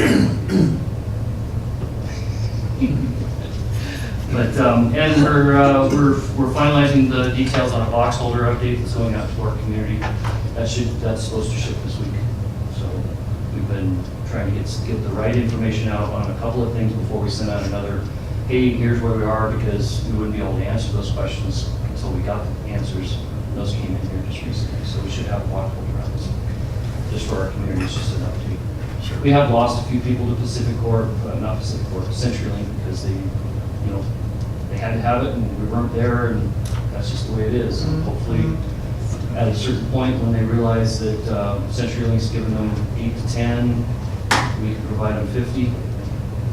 There it is. So, but some of those customers will come back. But there's going to be some dynamics to it. Our target goal, we're about halfway to our target goal as far as customers go. We still have money.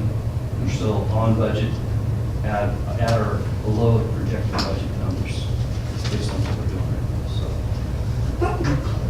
that's where we're at. Did you guys have some questions? So the reason you had us here, we really appreciate your support, continuing support.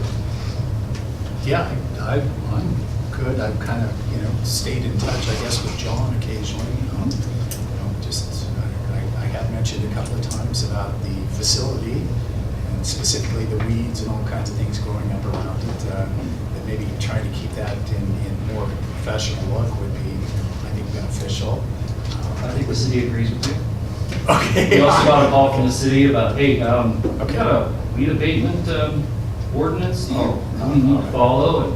And so where our intern and our part-time employee went down Sunday morning when it was cool and knocked it all down and cleaned it all up. And as we get the satellite dishes up, it's going to be it's going to look more, there'll be some identifying features out there. Right. So is the TV's available now? Analog TV's available right now, not digital, but with the DVRs. When do you think that? Sometime in the next 3 months was what I was told by our technicians. That will be DVR capable, better than DirecTV or Dish combined, as far as we're concerned. Pricing's going to be about it's going to be what we said it was going to be for TV. And what was your target goal for first-year customers signed up? Do you remember? Well, we want to, the ideal thing, we need to be at 200 customers. And so the first year, full year, we were looking at 150 to 180 customers.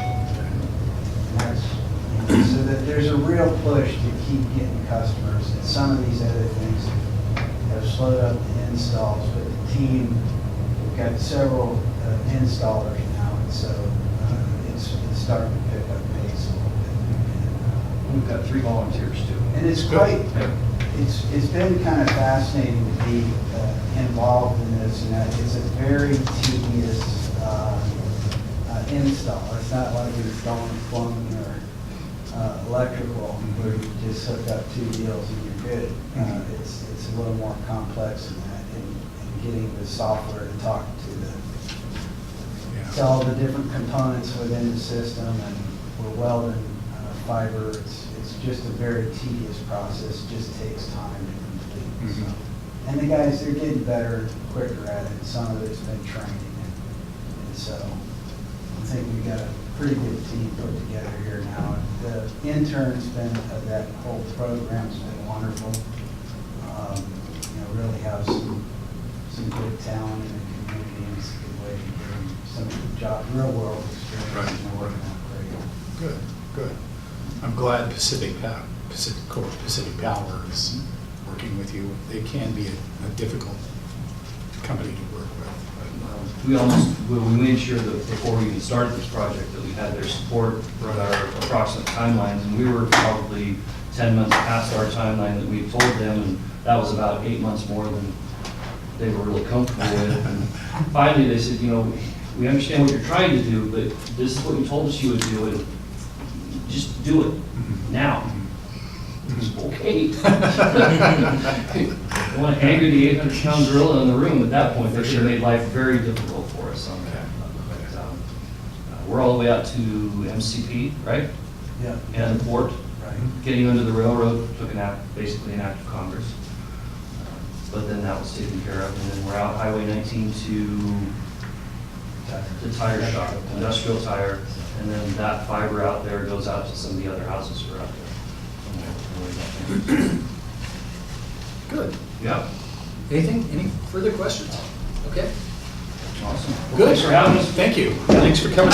Yeah. Had to try out the new diner for lunch, right? Did you? Yeah. So, okay, good. Granny's Club sandwich. Okay. Instead of bacon, they put brisket on it. Ah. We'll try it. Okay. Awesome. Okay, geez, we're just a little bit ahead here, so why don't we go ahead and pick up on the building inspection program. So just a little bit of history. Building codes was with Mid-Columbia Council of Governments. I believe Commissioner Weimer just went through the complete close down of the COG. Okay, the other day. Supposedly. So during this period of time, which really that began, I guess, in December, we were given a temporary, I guess, the state decided that they would come in and temporarily operate building codes for us.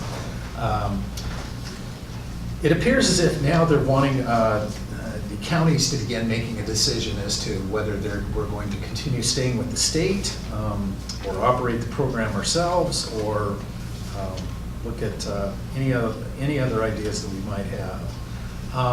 One of the concerns that I have with this is really was involved with a little bit of work legislatively that would create, first of all, I guess maybe it's not.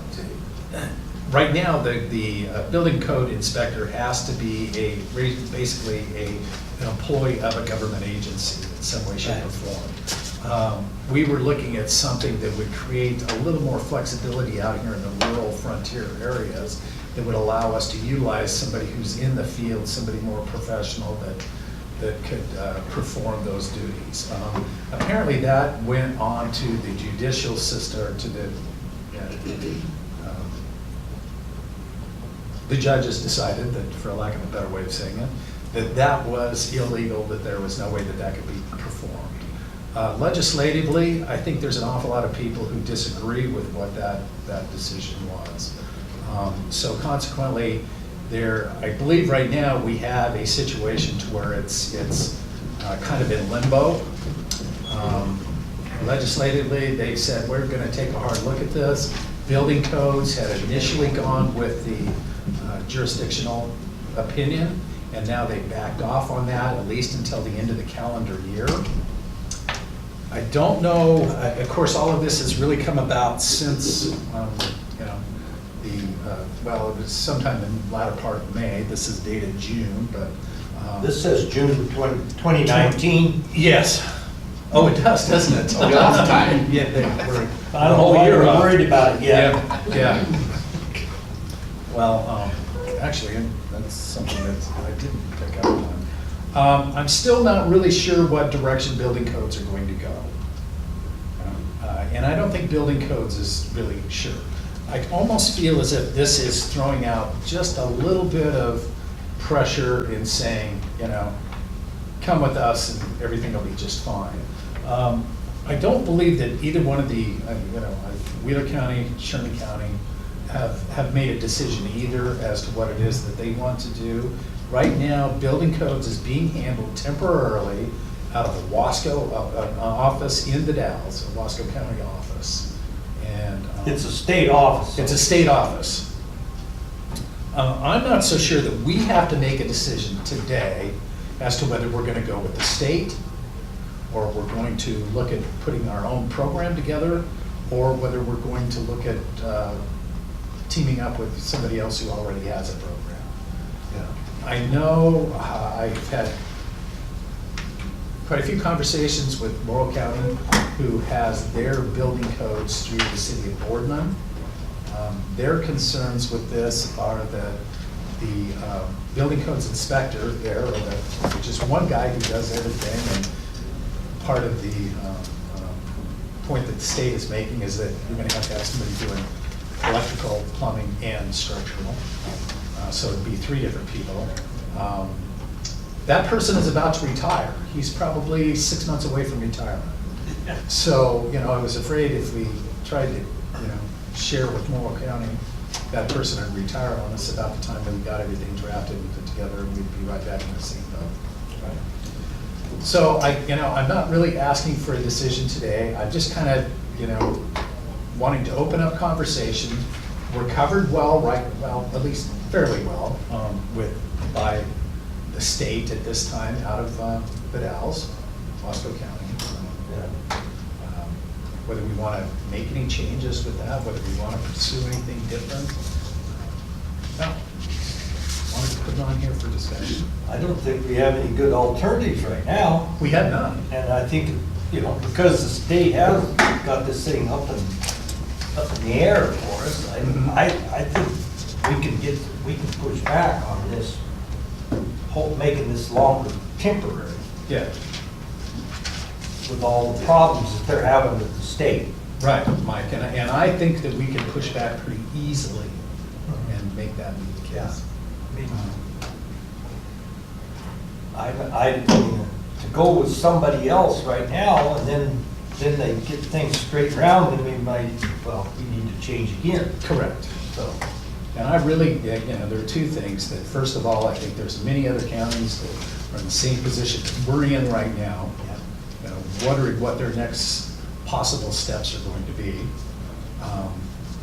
well, where's the AOC committee, the conversation at AOC? Are these other counties, are we having a good conversation? Well, we have to, yeah, we really are. There's an awful Okay. lot, but one big thing about this is that cities are involved with this also. Many are similar to Morrow County. It's the city of Boardman that handles all their building codes. And it's the cities that are really running into the issues. They have, again, like Brent Cook up here, who he does all 3. And one of the things that the state is coming out and saying now, no, you have to have, you know, the structural engineering and electrical and then of course it's a similar thing to what we heard with Rob Turrie today with PCDC.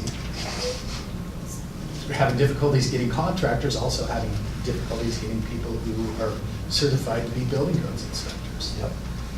So I guess, you know, I wanted you guys to have this information. It was mailed to me again on, you know, right around the 20th, shortly after our last meeting.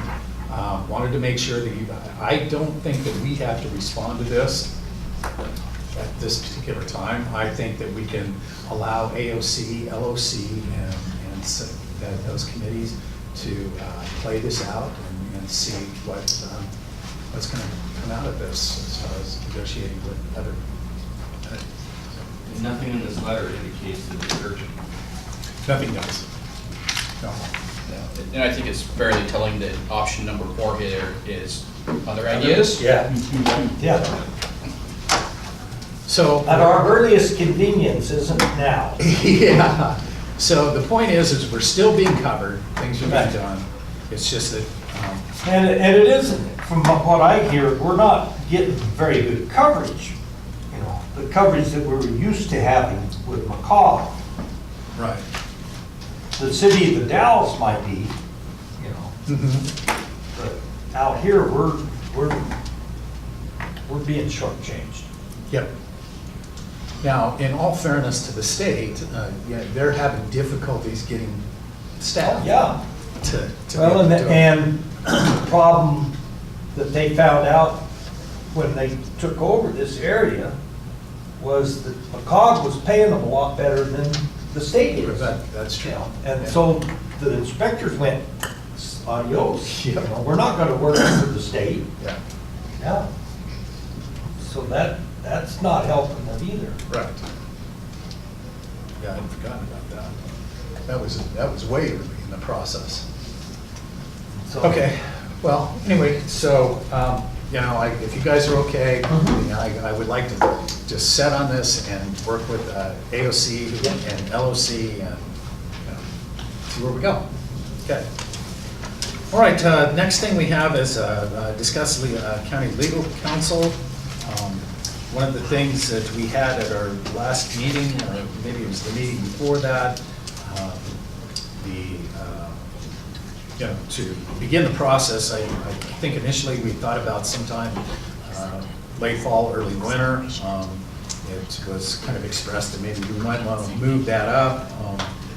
I guess, while I have Ruben here, I'm not sure what we end up, what would be our step in getting this accomplished? Is the best way to go out for an RFP, to go, you know? I don't Well, know. you can do RFP if you want, it's not required under our code. But that's certainly an option, if that's what you want to do for seeing what's out there as far as legal services. I would have to, if I'm going to be putting in for such an RFP, I would have to abstain from preparing the actual criteria. Right. Because I could obviously tailor it just to suit me, but it can either be RFP or just an informal quote procedure. It doesn't have to get to the level of a full-blown RFP if you don't want to. So you two, what do you wonder how much of that is being picked up in that report?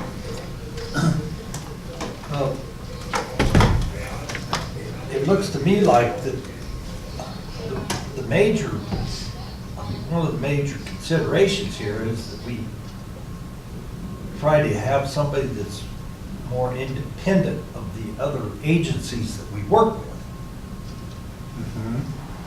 That, you know, if they're working for them too, it just, we're bumping into all the time now. It seems like more all the time that we have to, you know, that person's working both sides of the table. You know? And that would be part of what I would, you know, if we're gonna be looking at getting another legal counsel, we need to have that as one of the criteria right now. Okay. So,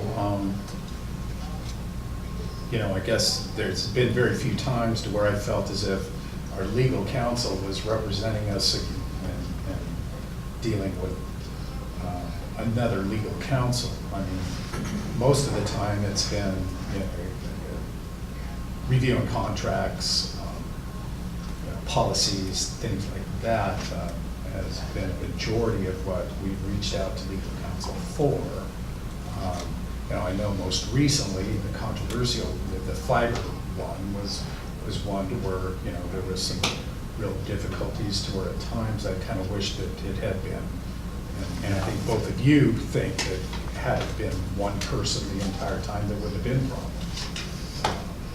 And So I'm kind of sitting here going on both sides of the fence that sometimes it might be a good thing that this individual is fairly familiar with what both sides are seeing.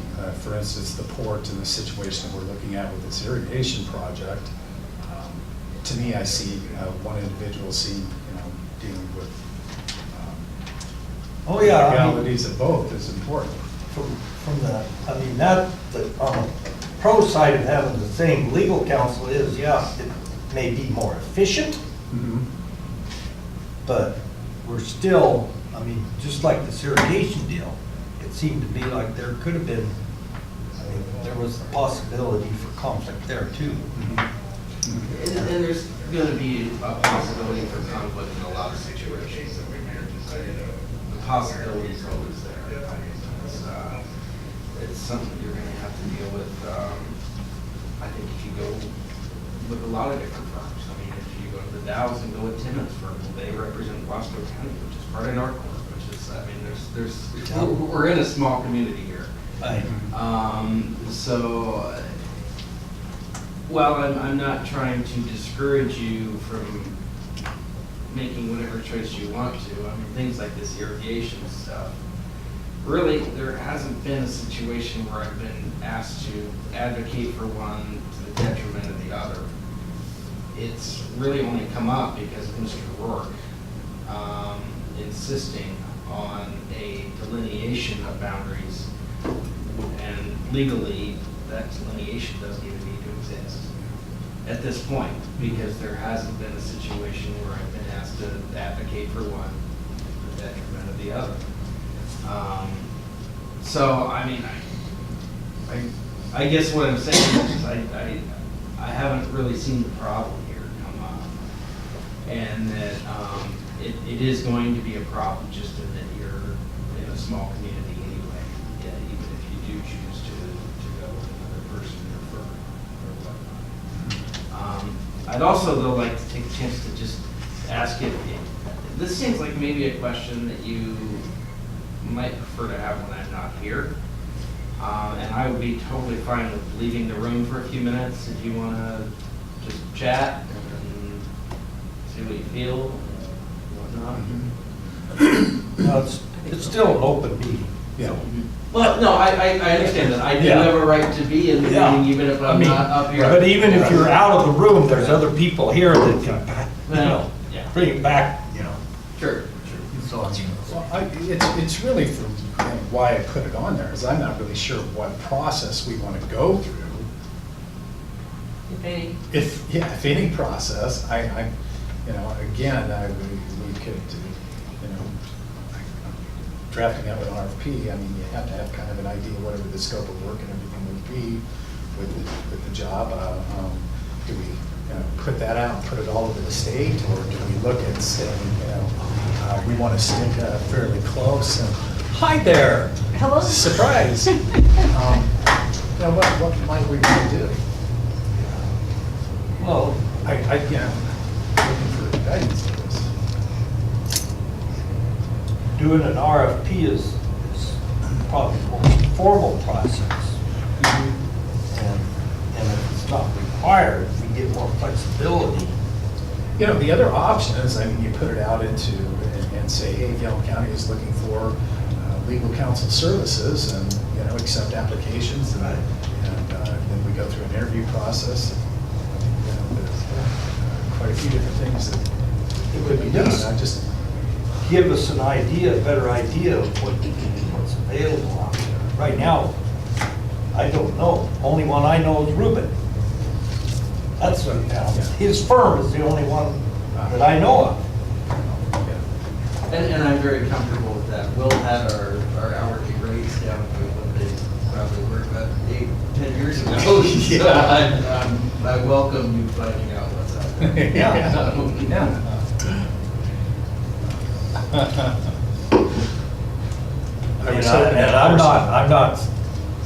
I'm not saying that Ruben, is doing a bad job or whatever, but it can very easily, without, you get over time, with Will, there was a lot of stuff, you know, work that we could have had a different outcome, maybe, two different people.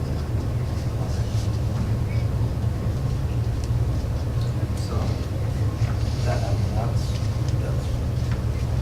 and I see with the city and us, I see they at one time had the same legal counsel. Right.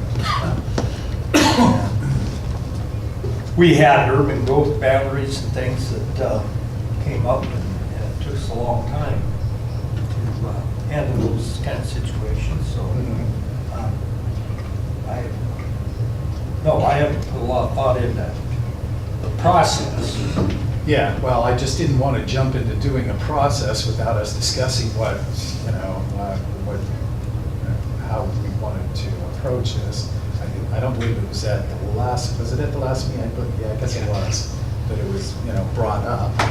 That we wanted to start this sooner rather than later. Right. And for me, I was thinking later I would kind of have some ideas of what I could be bringing forward to this approach. Well, I'm not sure we've actually even decided if we want to go through if we think it's a problem. All of us. That's true Hey. also. Yeah, that's true also. Yeah.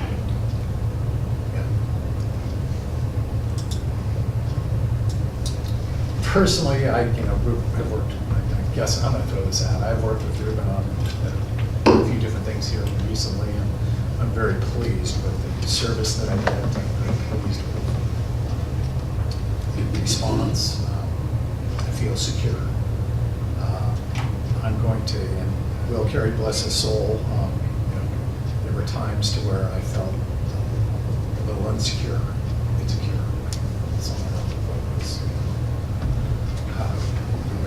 Has been able to stand by it.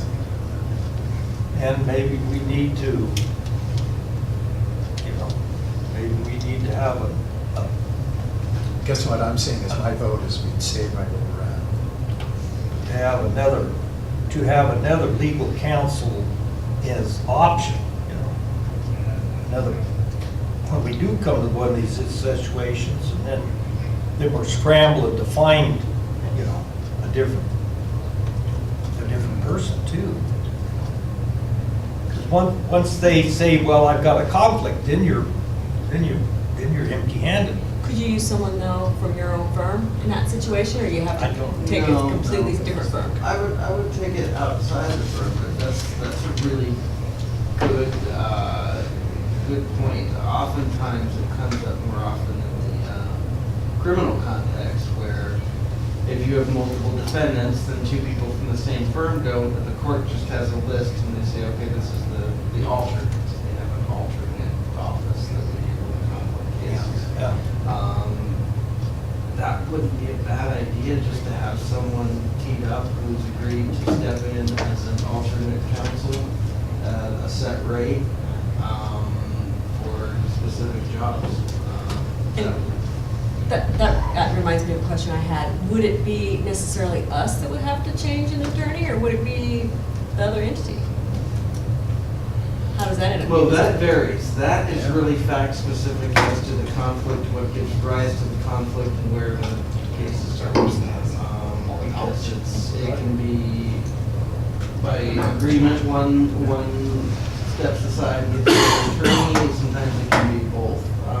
Entities can't be represented by the same attorney. That all just depends. But the easy way to do it would be to have an alternate on tap. That's something that I could flesh out, that option would be available. Well, and the fact that we set up a process now, so when we do come to this situation, we got some guidance on how to move forward in a manner that's going to not slow up the process too much. And I know Gilliam County was involved with this dock deal, and we had a high-priced firm down in Portland that was representing us. And then on another case, the same firm was on the opposite side of Gilliam County. Yeah, I think, yeah, I know which one you're talking about, yes. Maritime? Yep. Yeah, yeah. That's So I mean, exactly, yeah. that's, And those circumstances can come up. That, it certainly can, and actually, one thing to think about regarding this irrigation matter is that if it were to take off, I could definitely see a specialized counsel becoming involved for one entity or another. yeah, And, yeah. that would resolve any issues that would come up regarding who's representing. Yeah. That's just so, that project is just so preliminary that, at this time. Right. So I mean, from that standpoint, I'd be comfortable if we have something laid out as an alternative. Okay, okay, Yeah. okay.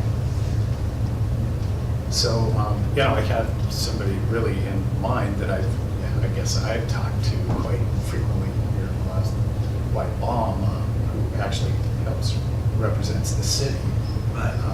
I guess one of, for me, some of the things that in these kind of situations, I hate to get somebody who would be down in Klamath Falls and suddenly, have no knowledge of anything that's really going on up here in this particular area. With Wyatt, I think you would have, I'm just throwing something out here. Right. There may be a legal counsel with one of the other governing bodies that we have Right. here that Right. might allow us that sort of fallback. And it might be, yeah, you have several alternatives. Yeah, that's right. Because, yeah, we run into something City? where we need, like the city's got. Yeah. So, Well, Ruben represents the city of Arlington. And, right, yeah. yeah. So those are the situations where, yeah, having several different ones on tap for different situations too would make sense. But, I mean, because I said, lots of times it's way more efficient to use the same person if we're not talking conflict. Okay. So I think what I'm hearing is that to not only check out the fact of maybe what the process might be to look for new additional legal counsel, but during that process, begin checking to see maybe if there is interest within those entities as far as being a secondary. Yeah. Am I saying that right? No? Well, I liked where the direction was headed with the conversation about just maybe having an alternate in case a conflict arose. Right. I don't know about looking at the process because I would have to talk to some more county. I'd like to talk to some more county employees and find out what they feel about the situation. And I guess I need more time. Well, I mean, starting now on this is better than waiting until next year, even though we may not decide it in the next 2 months. But Okay. fall sometime, we would have something worked out. Yeah. Okay, so. Start of discussion, yeah, and I think this, for right now, the idea of alternates versus just completely finding a separate one would be a separate need. Okay. But you're going to check with other employees before we get into Yeah, I just thought about talking to other staff might be helpful for me to decide. But I think checking with alternate, I'm okay with that too. Just at this point in time, just checking to see about an alternate. Yeah. It's okay with me. As far as other employees, or other staff as what she was. Yeah, I remember hearing things in the past about response time, for different things. And I just wondered how everybody was doing with Ruben. Yeah, Yeah. I think that's perfectly natural, to be honest, because it was an issue. Yeah, and So far, the people I've worked most with are Sandy, Michelle, Chet, and David. Yeah. Thank you for your kind words. I really appreciate it. Okay, we're at the 1:40, now we're at 2 o'clock. We're going to kind of move into discuss county grant funding programs process. Mr. Rourke, the last time that he was in, felt that maybe some of the processes that we had utilized in I guess, distributing the funds for special projects was, I don't know, whether not very well handled, I guess. I don't know. I did have a conversation with Les on a couple of different occasions, and I think with that, it was, okay, I've checked with many different people on how they're doing it, Lincoln County, Klamath County, every one of them cities, and how they disperse these funds to nonprofit organizations, so on and so forth, and everybody does it differently. But one thing I can say is everybody comes back with the same problem. There's people out there that say you're doing it wrong. There's a better way of doing it. That's the one common thing that's there each and every time. Just quit giving it out. Well, yeah, that one was an easy one. Wheeler County threw that one out and said, hey, if you don't have it, then don't give it out. Eliminate the problem. But, again, to me,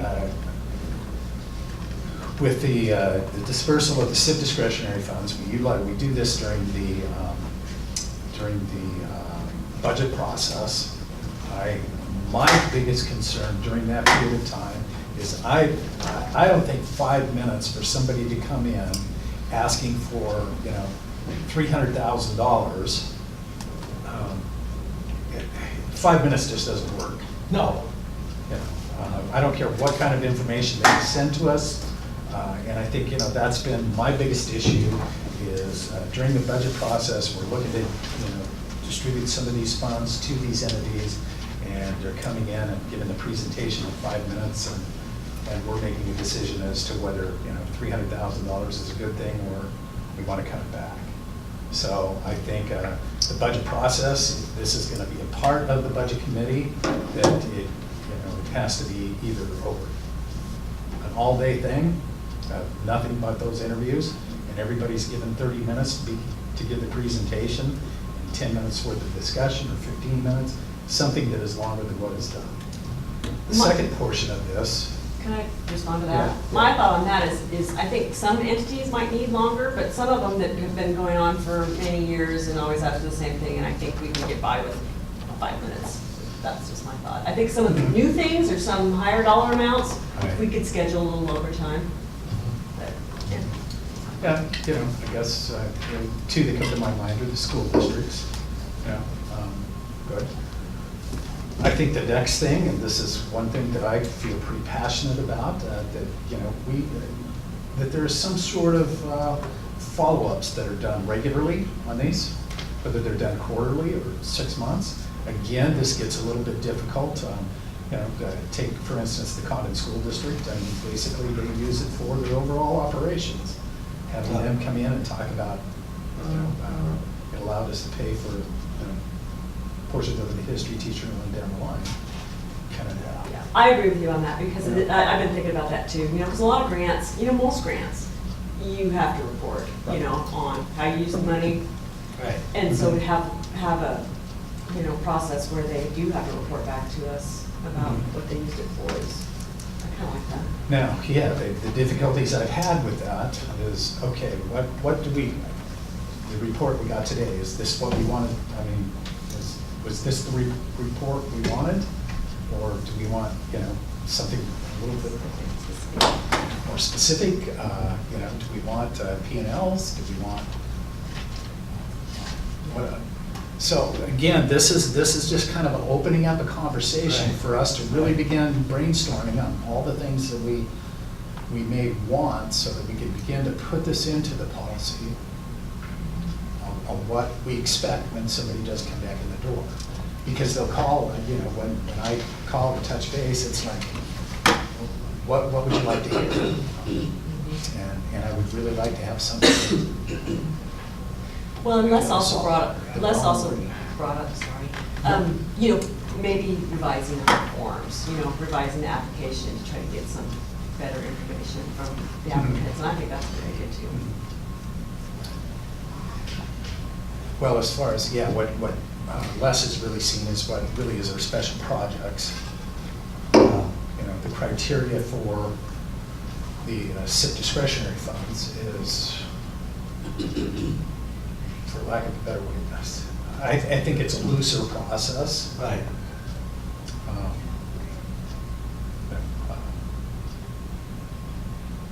And how we can tighten that up a little bit more, I don't know. You know. I just want to open this conversation up so that we can begin kind of thinking about it, brainstorming, you know, go home, sit down, you know, have a beer and run through your mind. Because I've looked at this and I've thought about it in many different occasions, and what works well for this over here is not going to work very well for this over here. So do we want to start with a particular, as we start thinking about this, do we want to pick like the special project or the SIP money, or what do we want to focus on first? You know, because it seems like the different things that we do are going to maybe end up needing different forms and, you know, and reporting back and stuff. So what are we supposed to be thinking of first? Where's our, You know, the biggest problem areas? Okay, to me, I think it's fairly simple. One, we give away, you know, it's $2.5 million. The other one, it's $180,000. Right. I'll start thinking about 2.5 million first. Yeah, I think we really need to think about that process and what it is that, you know, we develop a plan on what it is. Well, two things. Who and how and what we expect at the time that the ask comes to us, and then what we need to have as far as a follow-up, and what we want to see out of each and every one of these entities. One thing that in this, for like the SIP funds, how does this project fit our Gilliam County strategic plan? Well, That you know, would be a kind of question and that we would put. I have thought that on many different occasions, but what you have to remember too is we get the SIP money. It's a different way of paying taxes here. So Yeah. instead of it being split between the taxing districts, it's given to us to be able to distribute back out. And so it's hard for me to go to the clinic and say, geez, you know, yeah, this is going to be operating capital here, and how the use of your money is going to be within Gilliam County strategic plan, or the school district. How is that going to be within the strategic plan when really it's funds that are just allowing them to keep the doors open, kind of thing. Well, I'm sure if you look at it, it does fit into our strategic plan though. Those operations, those particular things, yeah. It still fits in. If you go back and look at our Gilliam County strategic plan, you'll find that these projects do fit, or they don't fit. You know, and why don't they fit? Maybe it's because our strategic plan needs to be updated. Well, that's probably a fact for sure, period. But I mean, that could form the basis of this process, if you really want to think about it.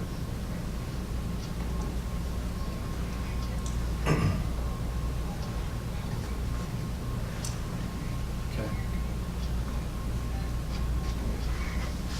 And there we've had, you know, we've tried to get a lot of input from the county, the public, in building that plan. I mean, if we're not doing that, then we're not doing our job either. And then it becomes much easier for us to make those decisions on how this money's being spent. Yeah, I could see, I think maybe what it is. Yeah, I think in the situation that we're in here, right now, let's just, in the strategic plan that talks about housing, but it doesn't really prioritize it, we kind of made some changes in prioritizing it. Now, a strategic plan is kind of I guess, a wish list of things to be accomplished out there. I don't know. Yeah, I think each and every, again, it's a different way of paying taxes, and some of those entities just need the funds to be able to fulfill what their strategic plan is. And I guess trying to figure out whether that fits into ours, I can look, we can look into that. We can utilize it, but still, it doesn't quite completely compute to me. But willing to, willing to discuss and look at it. Okay. Yeah. Basically. Can I just also throw out real quick that you guys may want to consider when you're granting out these funds, you're giving out $2.5 or more million a year, grant agreements with these people that say that they will spend the money how they said they were going to spend the money, instead of just giving it out with no way of knowing how they actually used it. Well, and that's why I think too, with them reporting back would help us with that. But yeah, I'm okay with that, a little bit. Yeah. Conditions. Yeah. Right, and so that actually leads to a question that I need you guys to answer is, I've got the award letters for the SIP discretionary funds that were distributed by or were awarded by the budget committee that are ready to go out. I haven't sent them yet because in past years, there's a line at the bottom that says, please submit a report of the expenditure funds by June 30th of the following year. As far as I can tell, that's never been enforced or done by almost anyone. Is that something that you guys want me to continue to put on there and start enforcing? If we're not going to enforce it, I just do not have it on there.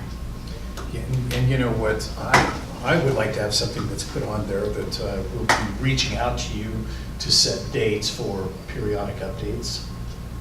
Yeah. Something of that nature, I might. Even expanding it. Even, yeah. Sometime during the fiscal year, we'll reach out to set specific dates for, provide us information. We don't know what that's going to be. I don't think that we could actually set everything in stone, but, we're going to meet with Skrill on October 12th.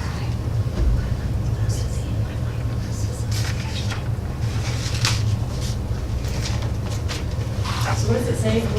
So right now it says, you've been awarded this, yada yada. Please submit a report on the expenditure funds by June 30th, 2019.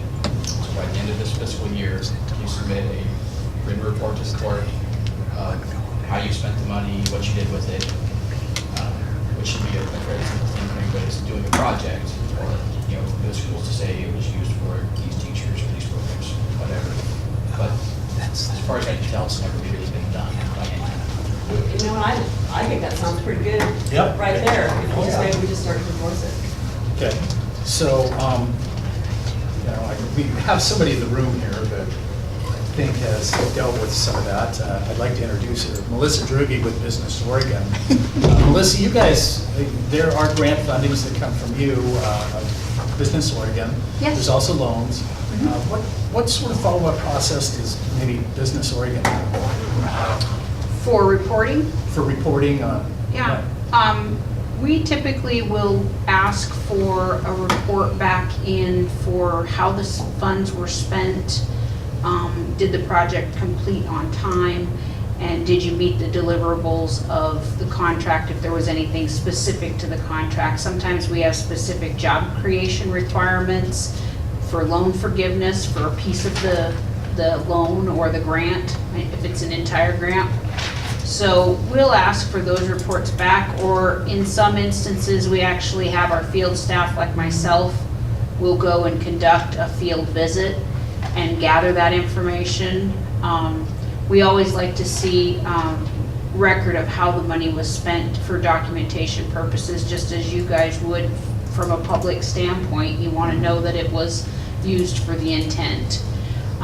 So, for us, it's really about once we're satisfied that they've carried out the mission of the project and the contract deliverables, We're okay with that. Our financial review and those kinds of things all come on the front end to make the award, not on the back end, because there isn't usually any leverage at that point unless they haven't carried out their contractual requirements.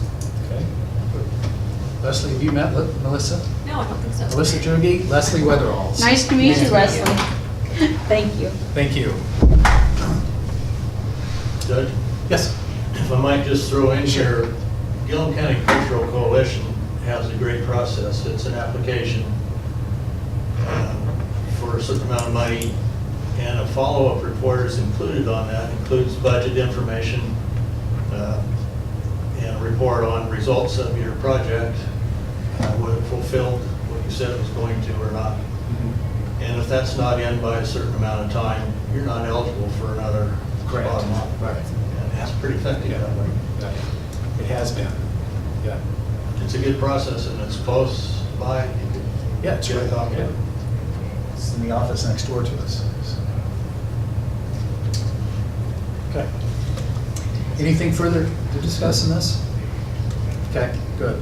Just, it's a brainstorming thing, so. We've got some regular court meeting minutes. Everybody get through the minutes? So we're talking about the June 6th and June 20th.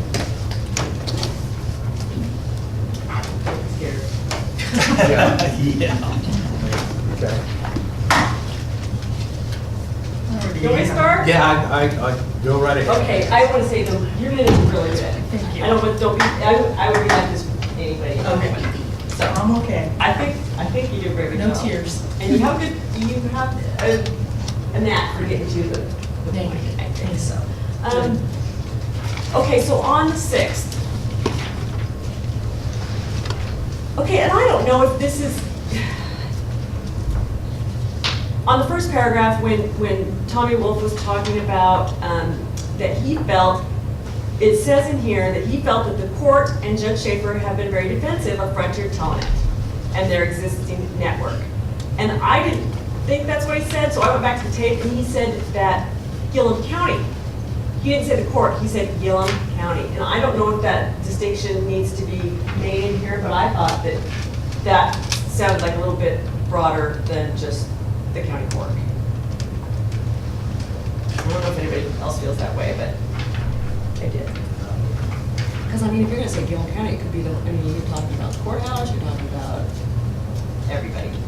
I don't know. He didn't say the court, he said Gilliam County.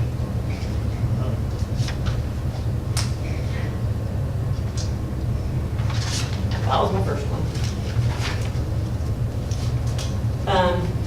On page 3, it's third bullet down, it says topic taught fire safety to Condon High School students. It just needs an S at the end of students. Page 4, down where we're talking about the public hearing,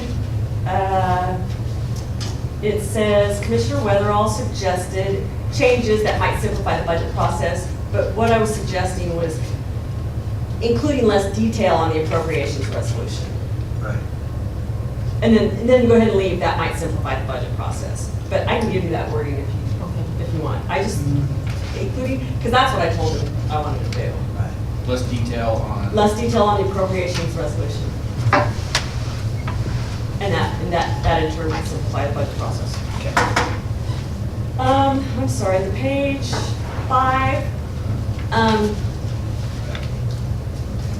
When I asked, see, I don't really notice things when I'm the one that asks this, but it says Commissioner Weatherall asked who would be responsible for making sure the loan is in place when we were talking to the Soil and Water Conservation District and we were talking about the second 10-year loan. I asked who would be responsible to make sure that, that all takes place, that we come back to that and revisit it in 10 years. And it says Hammer said responsibility would be unchanged, but he also said it would be his responsibility. Okay. So I thought that needed to be in here because it didn't really say in the minutes whose responsibility it was, and he did say it's his. Okay, so treasurer. Yes, thank you. That's better. And then down towards the bottom of the page, it said Krebs explained that the irrigation committee consisted of 14 ranchers and landowners. And I went back and listened to it, and it says KIP represents 14 farmers and he's the chair of the committee, but I didn't know for sure that all 14 ranchers were on the committee, and just the 14 ranchers. I just thought I needed a little clarification on that, because it says that the committee is made up of 14 ranchers, but what he actually said was that he represents the 14 ranchers, and I don't know who's specifically on the committee. And that's the Parks Committee, so you're just left, so Yeah. Mr. Chance to ask. Yeah, but I mean, I think that we might have to look, I mean, they didn't say it consisted of 14 ranchers. Maybe we just put what they said, and it was that he represents 14 I don't know ranchers. how many are on the irrigation team, but I don't think there's 14 right now. I don't believe there is either. Yeah, and this makes it sound like there is. Okay, and then on page 6, the only thing I want to say about this, and I looked this over pretty, Which page? the next page, 6, and we were talking Six. about the ports project, and there was a lot going on, and I think you got it. But the only thing that, up at the very top, it says the port views the project as top priority for economic development, and I really wanted to make sure we got that right. And what he said was that the port felt that this was their #1 project. And I know that's just a sticky point, but that was what was said. And the greatest opportunity for economic development.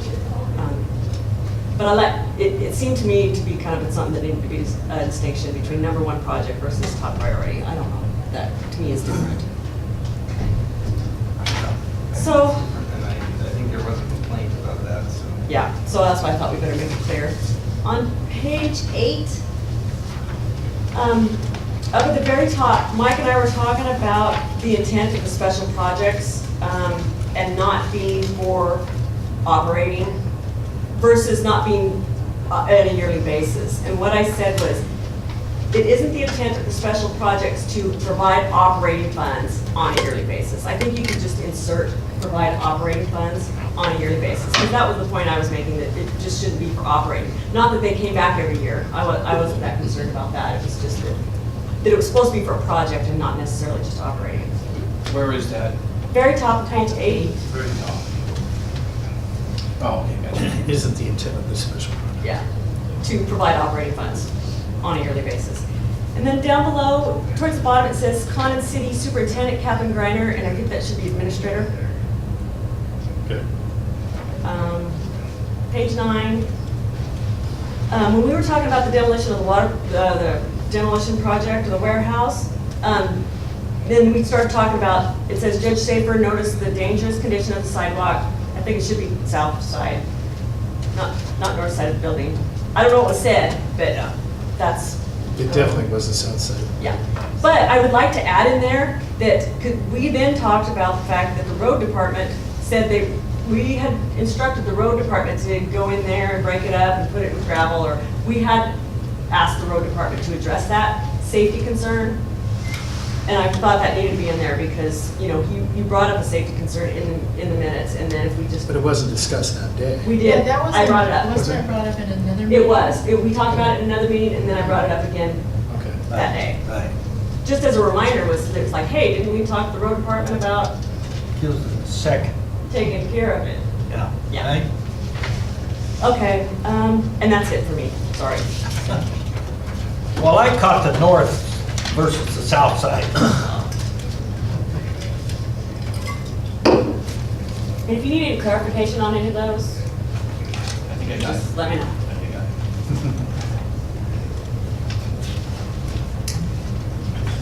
Well,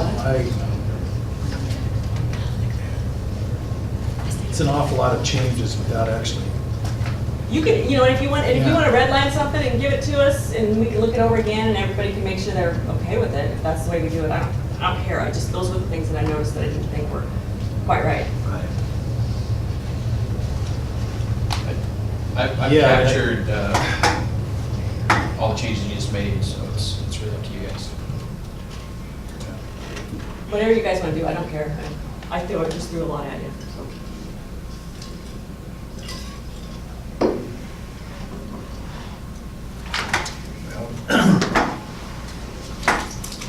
Well, and if these things, if they're what was said in the meeting, then I see. No doubt about it. no problem Yeah. in changing it. Right, and I remember having this conversation on 2 other occasions when it was something that I had said, and I think the opinion was that it was kind of at the interpretation of what the person taking the minutes had at that Right. particular time. Right. And it was pretty frustrating to me then. And I agree, it should be a fact. We go back, we listen to the tape, we determine what it is. These are a lot of changes. I would like to be able to go back, listen to the tape and affirm that that was what was said. I can say that when I tried making those very changes before, went back, listened to the tape, it was refused and nobody. Well, I think it's probably easier now because we have the video. Well, no, it's, I don't know. video or an audio, whatever. How at hard that was it? particular Was it time. difficult to get the audio? I don't know, because I wasn't on No, county no. court then, but did you ever try to go back and listen to it? Again, for me, I want it to be accurate on what our views and what we stated at that time to be, not what somebody interpreted it to be at that particular time, but what our views and what our statements were then.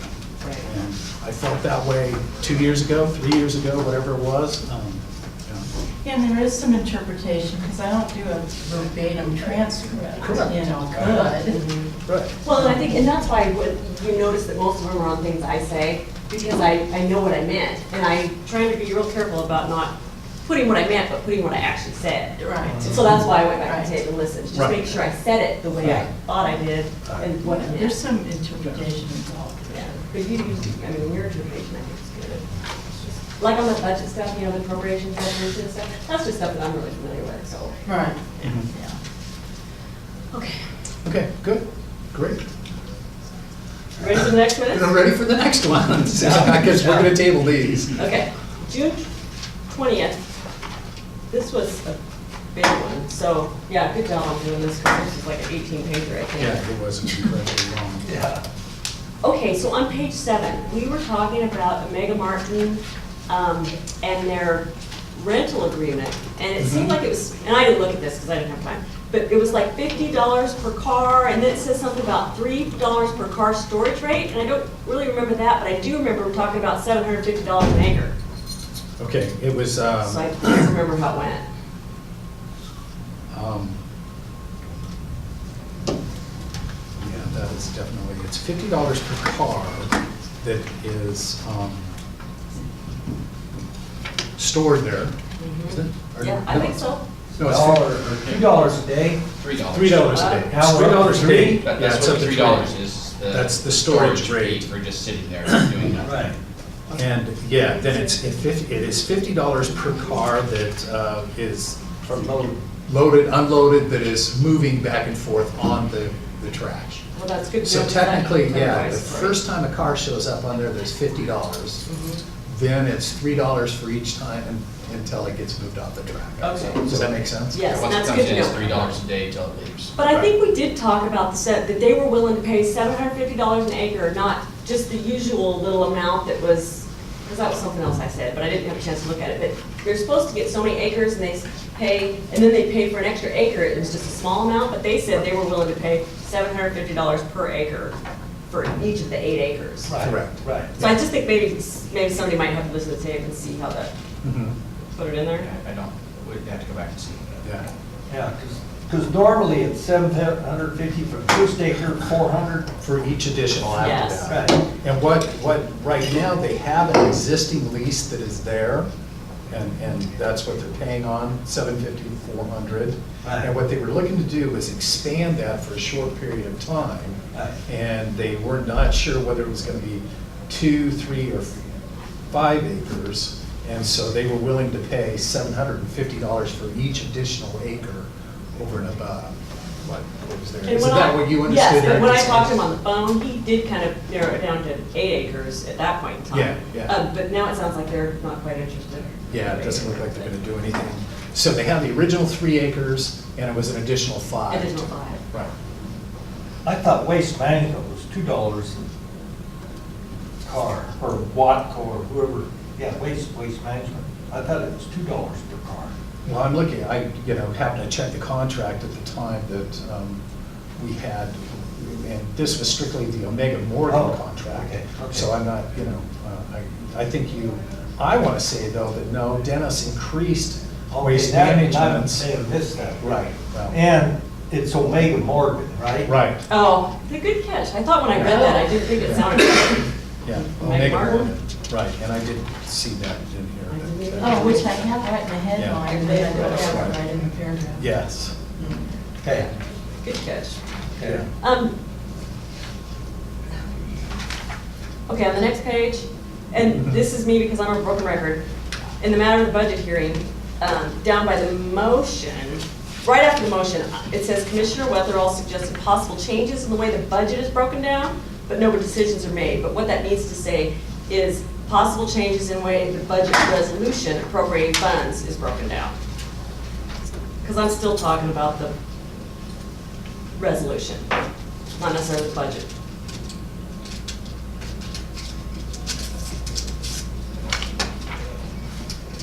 On page 10, down when Teddy was giving her report, and she talked about how the soil and water, what the Soil and Water Conservation District was going to do. It says Fennerton said that the SWCD is moving forward with the internship. That should be a paragraph there, and then scratch, although it isn't part of Cunningham's program, because it is.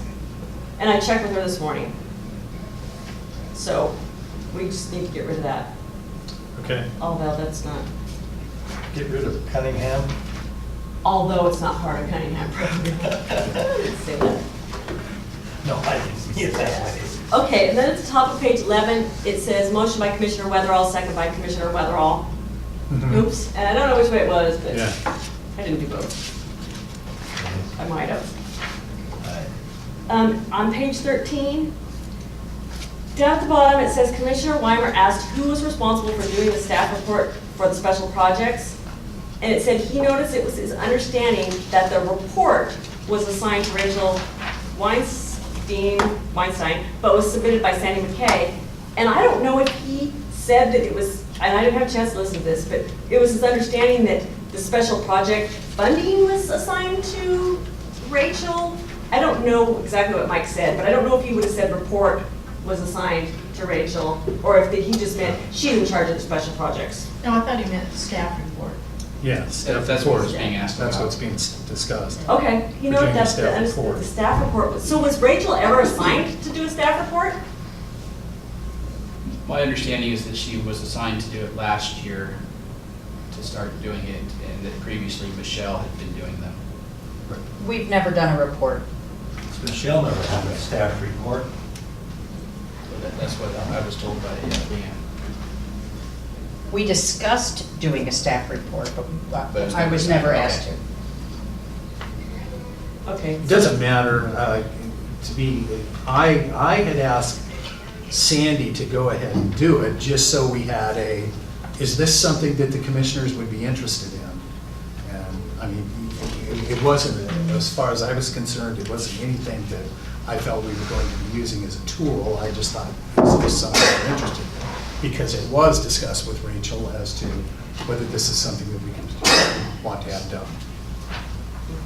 Well, and I just thought maybe, I wasn't just sure if Commissioner Weimer had said Yeah. that the report was assigned to Rachel, or if he just meant that, or if he said He asked that. who was responsible for doing the staff report for the special projects. There was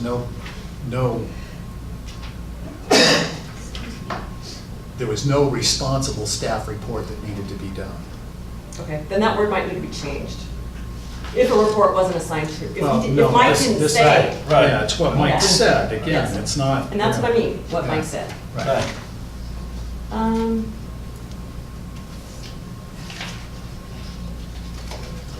Okay, and then the question on the transportation report, this is just a question, because I don't know for sure. She said that we were gonna purchase, instead of a 2011 Toyota Sienna, we would have replaced a 2011 Toyota Sienna, so it was really, we were replacing the same vehicle with the same vehicle? No. I thought that was odd, but didn't remember. And those years is wrong. Yeah, so if we just scratched out, because what we were talking about that at that time is they were given permission to go ahead and purchase a Toyota Sienna. We didn't know what year it would be, so if you scratched out the year, you'll be just fine. And it would replace the 2011 Toyota Sienna. Okay, Okay. so, yeah. Yeah, we just scratched out the year. Scratch the Okay. first 2011. Okay. And then a little bit farther down, it says Davies stated, da-da-da, and then a little bit later it says Davis. So that's just a typo. Right. Must be Right. Davis. Davies. Okay, I only got one more. On page 17, it says, I attended a meeting of the North Central Public Health District at which the budget resolution was adopted. It just said a resolution was adopted, so I just think you need to clarify that it's the budget resolution. Budget.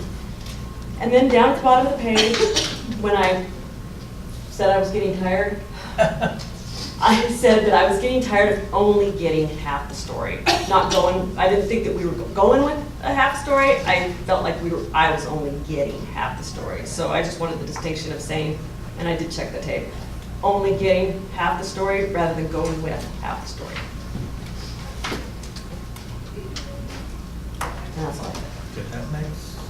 It's a subtle difference, I think.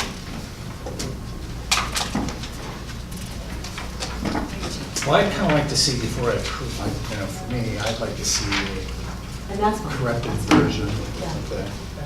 That sounds good. Well, one more thing, let's see where it was at, but we talked about, it must have been towards the end here, regional strategies, or regional solutions. Yeah, I did, yes. Regional solutions. Yeah. I believe that was in my. You saw that too? Yep. Yeah, but maybe it was misstated. Well, Yeah, that's what I see. Yeah. Because there used to be regional strategies. Yeah, I'm sure that's what I was thinking, it was 25 years But- ago. It just, to read it, it says, Catherine Griner asked how much money Gilliam County has received from regional strategies in the past 5 years. Right, and in the previous sentence, it says solutions. Correct, but I said that I attended a regional solutions meeting.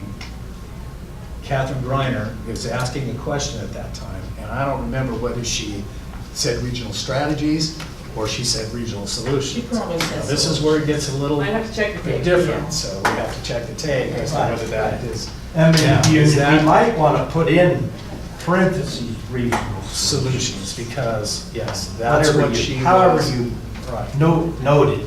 That's what she was inferring to at Yeah. that particular time. Right, right. Here again, is it what was said through the interpretation of the person who is taking the minutes?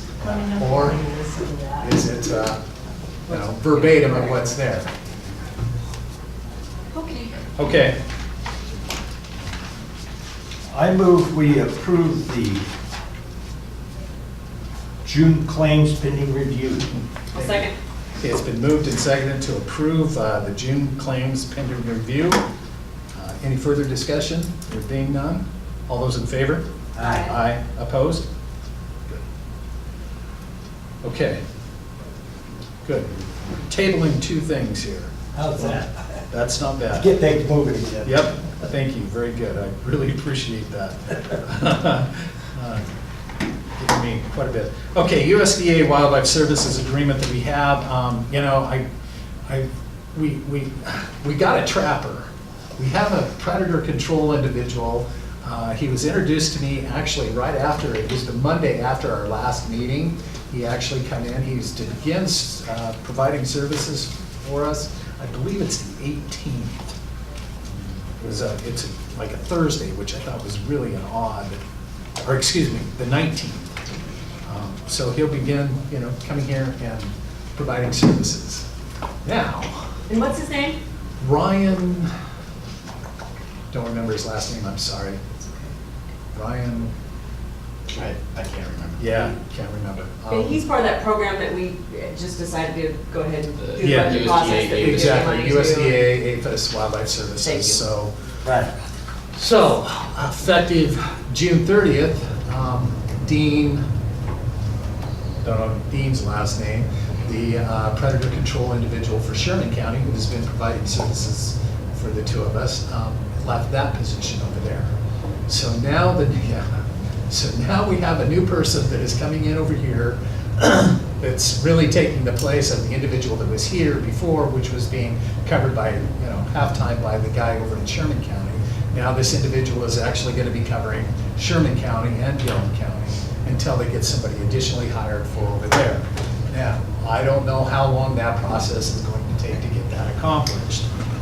So, it brings this even more to light to me. Bob Thomas left back in November, first part of November. It took them all the way until July to finally get somebody in here.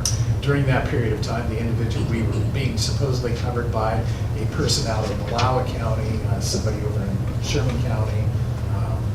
It appears as if this, what we have might be just a part-time position of which we're paying for more than a full-time position here. I'm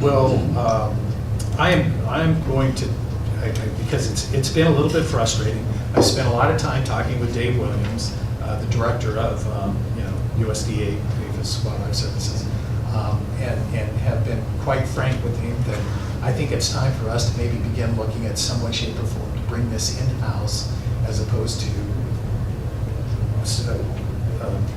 paying the federal government funds to have them provide the services here. How much do we give them again?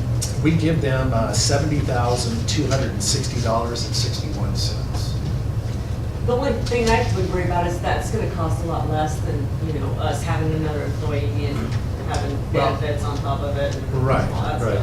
stuff. Now, one of the issues that I have, and I've worked with ODF&W, who supplies funds to APHIS also. They give them $7,700 a year. Also, they receive from the USDA $12,960, plus our $70,000 to be able to supply the services here.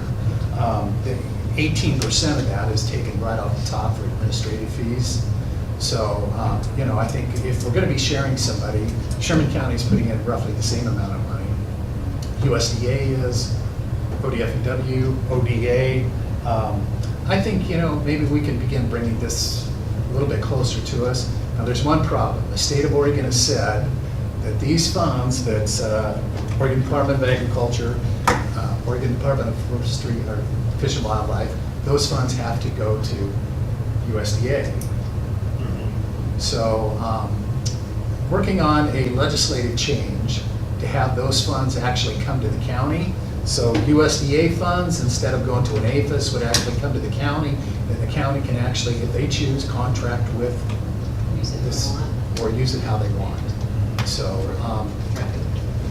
this will help Wheeler County. Right now, Wheeler County does not get the USDA funds, they don't get the ODA funds, they don't get the Fish and Wildlife funds. And they're trying to pay it out all on their own. Not that I'm doing this to help Wheeler County. It's just that $15,000 of the $70,000 that we pay goes to either Salem or Washington, D.C. So, anyway, just kind of wanted to get you guys informed of what has been discussed between a tri-county operation and actually many counties over here along the east side. And I'm going to try and carry a torch with this. I feel that this could be kind of a change in the way that we operate here in the Tri-County. And so picture it as our Tri-County Veteran Services Officer, Right. Tri-County Corrections, that maybe we have a Tri-County Predator Control. And only if we're able to get the USDA funds, the Oregon Department, the ODA funds, and Oregon Department of Fish and Wildlife funds. So if they would come to the county, then we would ask for some legislative change. Okay, just wanted to make sure you guys are on board for some work that I'm going to be kind of performing here, and the Yeah, I reason think for that's it. why our conversation stopped, was because these other funds were not, we wouldn't have access to them. Right, right. But I feel right now, actually, to be truthful with you, I've had conversations with the Oregon Department of Agriculture, Tom Cottom, who's the head of ODA, and then Lane, or Lynn Turrie, who is the head of either one, Oregon Fish and Wildlife, but both of those entities are on board with what I'm proposing. They would like to see it done in a pilot-type program. Yeah. And I said, well, I think we have the area that would be best fit for it, Yeah. that being the Tri-County area, so. Yeah. Anyway, done deal there. Just wanted you guys to be aware it's something that I'll be introducing tomorrow. Going from there. Real quickly, I guess, we have court member reports, and unless you guys have further questions on wildlife, okay. Court member reports. I already read the correspondence, the only correspondence that we had, that was a Russ Works letter. So court member reports. I know Mike has, where are we at with the macaque? Did you have coverage on it? There wasn't much to cover. Okay. Yeah. They have the resolutions to dissolve, and I didn't, I only attended it by telephone. Okay. And so anyway, you there too, Ruben? No. Oh, Diane. Diana. Yeah. Anyway, we got hung up on one item. I'm trying to remember what it was now. I don't have my. I don't do anything with the dog, that's all. No. I have to go back and look at it. But I can let somebody else report first while I find it. Okay, yeah, go ahead. I just have a couple questions. I didn't really do anything.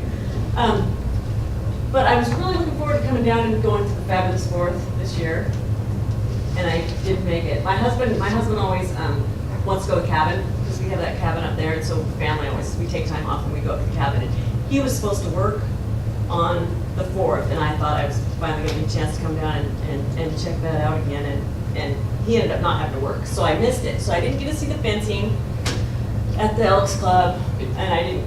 It's not. It's not. Oh. So you did miss it. Yeah. Next year. I'll have to try to get up here next year. Anyway, I was just curious how the Fabulous Fourth went, and how the fencing looked. The Condon, it is that. That's a perfect adjective. It's fabulous every year, period. Well, I'm happy. So it's, I'm going to leave it just at that. It was. I think that considering it was on a Wednesday, it Yeah. was amazingly well attended, tons of people, really good programs. Yeah. And then I heard something in Arlington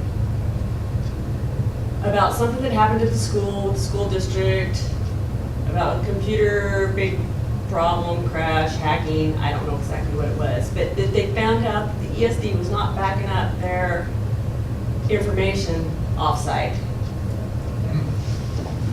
So they have huge problems, because I guess backups were just being completed. This is what I heard, so I don't know how accurate it is, but the backups were only being completed on their hard drives, and not that the ESD didn't have it in the cloud somewhere, or any kind of off-site backup. And so what I just wanted to bring up real quick is, are we covered for that here at the county? Do we have, if the ESD is handling our backup, are they doing it in a way that will actually work? Check in. Sean will be here tomorrow. I'll ask him. That was kind of scary. I can answer that a little bit. We actually have our own backup servers here. We have 2 different ones. So we have one down the hall here, and actually another that is down in the vault area. And then we also utilize the ESD system. So if the school district isn't getting theirs backed up, then we probably may not have gotten ours backed up during that period of time. I don't know. Well, the Leslie, I'm not- school system, because their information just crashed. In fact, it's a ransom type of thing. Okay, that's different. Yeah, so anyway, so That's they were different. hacked. I just remembered that there was a ransom type of Yeah. situation, but they don't have the backups. They can't put back their information together because they are lacking in backup. So, but here at the county, is it something that's taken off site? That's what I was just wondering. Is it something that's I'm my not ask. aware. I'll have to ask Kelly Okay. and talk to Sean. Just looking at that, because it didn't work out very good for the Arlington School District. again, I can answer that because we have 2 different locations that every activity within the courthouse, within Gilliam County, period, within whatever, is backed up, not only downstairs in the vault, but also down here in the hall in that room. And then the 3rd location is over at the ESD. Okay. Guaranteed. Went through that 4 years ago. Okay, good Making deal. sure that we had all of that taken care of. And then I just have one more question. I just was curious about where are we at with the fiber project manager agreement? I have not heard a word from him. So you send it off to him and? I sent it off to him weeks ago. Not a word, not a yay, not a nay.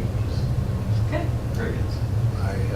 I talked to Blake Lawrence on 3 different occasions, and he has not heard from me. Okay. Well, in regards to the project managing position. I just wondered where we were at. So, are you ready for me? Yes. I'll be real quick.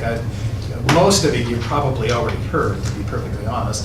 We had a NORCOR meeting. It happened the day after our last county court meeting, of which we were notified of Brian's resignation. We posted the job at the last I heard, which was early this week. Well, I guess it was yesterday, that we had 12 applications that had come in. I asked about the qualifications because I had the same concern of the associate's degree as opposed to 4 of them have come in. They have masters, one's a PhD, and one is a, I didn't write it down, so I don't remember exactly. Yeah. And they feel that there is one individual there, or at least Brian felt that there was one superb individual with lots of background. There was also some bylaw changes that had been done at NORCOR. Again, when we had the Disability Rights of Oregon group that come in, one of the concerns that they had was an audit be done on the juvenile facilities. That audit was performed. One of the recommendations that come back to them was that the juvenile directors were not represented on the NORCOR board. So the NORCOR board had made the decision to create the juvenile positions director, or juvenile director's position on the board. That required a bylaws change. We approved that and got that accomplished. That was what Amy was talking about last time. Right. So also we did approve the budget, for NORCOR. We're up just a little bit on what our requirements are, simply because we pay 5% of whatever the expenses are at NORCOR, and with the normal 3% or whatever, cost of living stuff or consumer price index, we went up about $3,000. This year in adult, we're paying $149,368, and in the juvenile, we're paying $42,308. Then also, we had a Frontier Telnet meeting, lots of discussion there in regards to, trying to figure out ways that we're going to be able to, continue, I guess, keeping up the public safety communications infrastructure, trying to supply service to the internet people that are out there. Right now, things seem to be going pretty good. We're running a little bit behind because we have some difficulties, and Wheeler County's wireless project is not completely finished. It's causing a lot of capacity to have to go through what is Erskine and Sherman County over there, which is, we need, the complete loop to be completed, and it's not really there yet. We also, there was a question to Gilliam County as to whether there was going to be fiber available to Frontier Telnet. I said at this time we really haven't made any decisions what we're going to be doing with the fiber. We're probably going to have to begin some sort of discussions with that as we get closer to the beginning of the project and what happens at the end. I thought I had all my notes here. I'm not finding them, and I really kind of kicked myself because I thought I had them right here. And anyway, I think I've kind of touched with virtually everything there. We have had conversations with Umatilla Moral Radio Data District. Oh, I know one thing. We had an air conditioning unit go out at one of our huts, and the huts require really 2 air conditioning units. main one and a backup, and it was a secondary unit that had gone out, so we had to get it replaced. Yeah, that's pretty much it, so. And really, it was more the holiday that around this took more time for me, so. I want to kind of touch on one more thing. Tomorrow, Senator Hansel is going to be in Arlington to have kind of a input on from elected officials on a 2019 legislative approach. So that begins at 12:30 tomorrow at the Arlington Fire Hall. Your turn. All right. So now I remembered what happened at McCog. Okay. I'm going to look for my note. We made resolution to dissolve the COG, that passed. Then we went into a resolution for disbursement of the remaining funds. And it stated in there that it was to go back to the counties. However, the city of the Dalles has been contributing to this as part of Wasco County. And so, but they weren't named to receive funds, so that had to be changed. And things would have to be recalculated too. And so that was kind of held up, and the question was, now we've dissolved, how can this be taken care of, see? Okay. And also the building codes reserves custodial funds was a resolution for that, and it was to go to Wasco County. And then it's supposed to be transferred from Wasco County. Once AOC gets all the information, they were going to take over as custodian. And so that passed, except for me voting no. Okay. Because I said that the individual counties, it wasn't the McCog board, that, you know, they could vote to have Wasco County be custodial, but it really took the vote of the individual counties that had those reserves, even though they're undivided. But nobody wanted to buy out. They said, well, you're representing Gilliam County. So I'm just telling you what happened. And if you disagree with it, I think we should take action. Otherwise, we'll just let it go as is. But anyway, I don't think the process is done correctly. Yeah. So I guess, you know, the kind of, ultimately, I want to see, once we get to this determination of what's there, that everything is moved to Association of Oregon Counties to, for them to be the fiscal whatever, instead of it going to the state. And that's, you know, I guess that's the big concern that I have. Now, of course, to me, I keep thinking, why the custodial needed to be Wasco County and not Gilliam County or whatever, and they kind of made that decision without anybody, you know, saying. Well, that was part of what kind of bothered me. Wasco County had a meeting and decided, we'll be the custodian. And because the interim, there was certainly a conflict of interest here.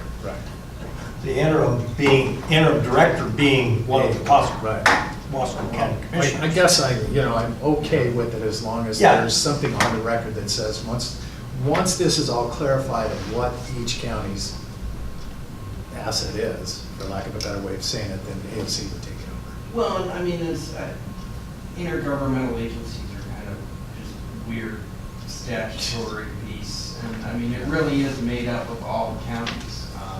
So you have members of each of the counties making that decision. But I don't feel like I should be making some of these decisions, ultimate decisions like dissolution and whatnot. I want the court to weigh in on it before I vote. And that's not happening. That's not what's happened during this process with closing down McCog. It's going too fast. You want to slow down. Oh, we got to get it done now. So anyway, that's that's just been a concern that I've had all along with the process. And, Sure.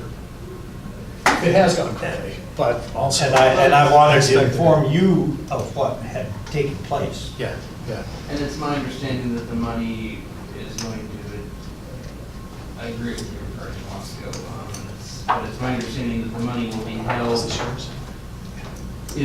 separate funds Right. until it's all accounted for Right. and goes to Right. where it needs to go. And we had a little miscommunication during the meeting, because I said, I talked about commingling the funds, but what I meant was commingling the funds of the reserves are commingled between the 4 counties. They're commingled. We don't know what division of it is. And Which they previously were though before the dissolution. No, they never have been, as long as it was in McCog. Right.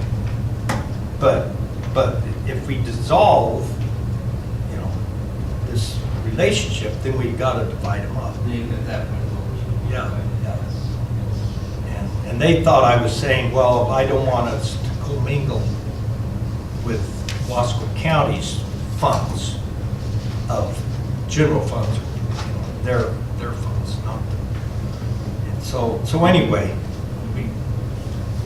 that wasn't what I was saying. They didn't listen to what I said on it. So anyway. Okay. That's all I have. All right. Anything else? Oh, I also had Capco. Oh, okay. Yeah, that was, and the Capco, the main thing I'd say was we approved the budget of 5.7 million. How much of an increase was that with the absorption of the AAA? Well, actually, it hasn't really happened. Yeah, I should say that was last year's, and this coming year will be 6.3 million. Okay. Yeah, and the big change would be, it's just a little everywhere at this point. AAA, they'll probably redo their budget. Okay. Yeah, right now, they do the budget based on what they think they're gonna, you know, on conservative estimates of what they're gonna get. Sure. So, and McCog did that too. They made their budget, and then halfway through the year, once they knew all the grants they were getting, then they came back and adjusted the budget. Yeah. Regularly. Right. But it does give you an idea of the size of the organization, 6.3 million.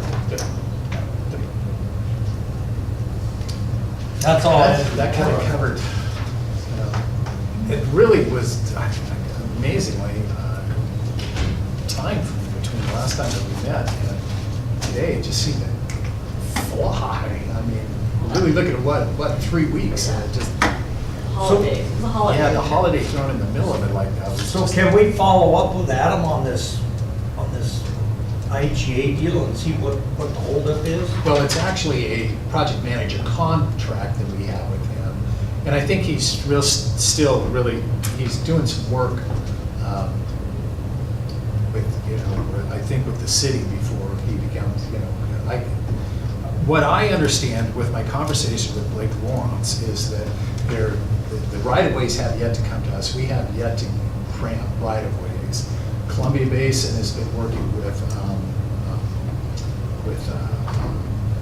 Windwave Inland Development in getting access points along the route for them. And so that's, I believe the process has been that Columbia Basin has put in, Inland Development determined, okay, this is the cost over and above what it would be to have yours access points in there, and this is what you'll have to pay. And then I think that required a secondary contract that went off to not only the city's legal counsel, but a telecom attorney for Columbia Basin also. Now, I don't know any of this for sure, simply because I'm getting it, in a conversation from Blake Lawrence. I don't know what's going on between city, inland. So you're thinking he's just too busy right now to? Well, I think he's working on, what access points, what can be done with Columbia Basin. again. I don't know. I don't. Well, I'm just saying, I'd like to know what he hasn't got back to us. I specifically asked for, whether we were ready to get started in the right-of-ways. Blake, we have yet to receive anything on the right-of-ways. Yeah. And he said, he didn't have anything ready because he was working with a third party that is working on developing access points. Send him an email, just make sure he got it. Yeah. Follow up. Check in with him. Yeah. That's it. I'm done. Okay. Anybody else got anything? Okay. With that being said, we shall adjourn today's meeting. I thought you wanted to go into Are we going back to- executive session. Oh, we need to go back into executive session, don't we? All right, I'm sorry. Oh, Yeah, but we're not adjourned. This close. Okay, executive session to go back over. I'm gonna take a break. though. I'm gonna- We've got ourselves back out of recess, back in regular session here. We're about to move into executive session again to a continuance of the executive session of ORS 192-662D, labor negotiations.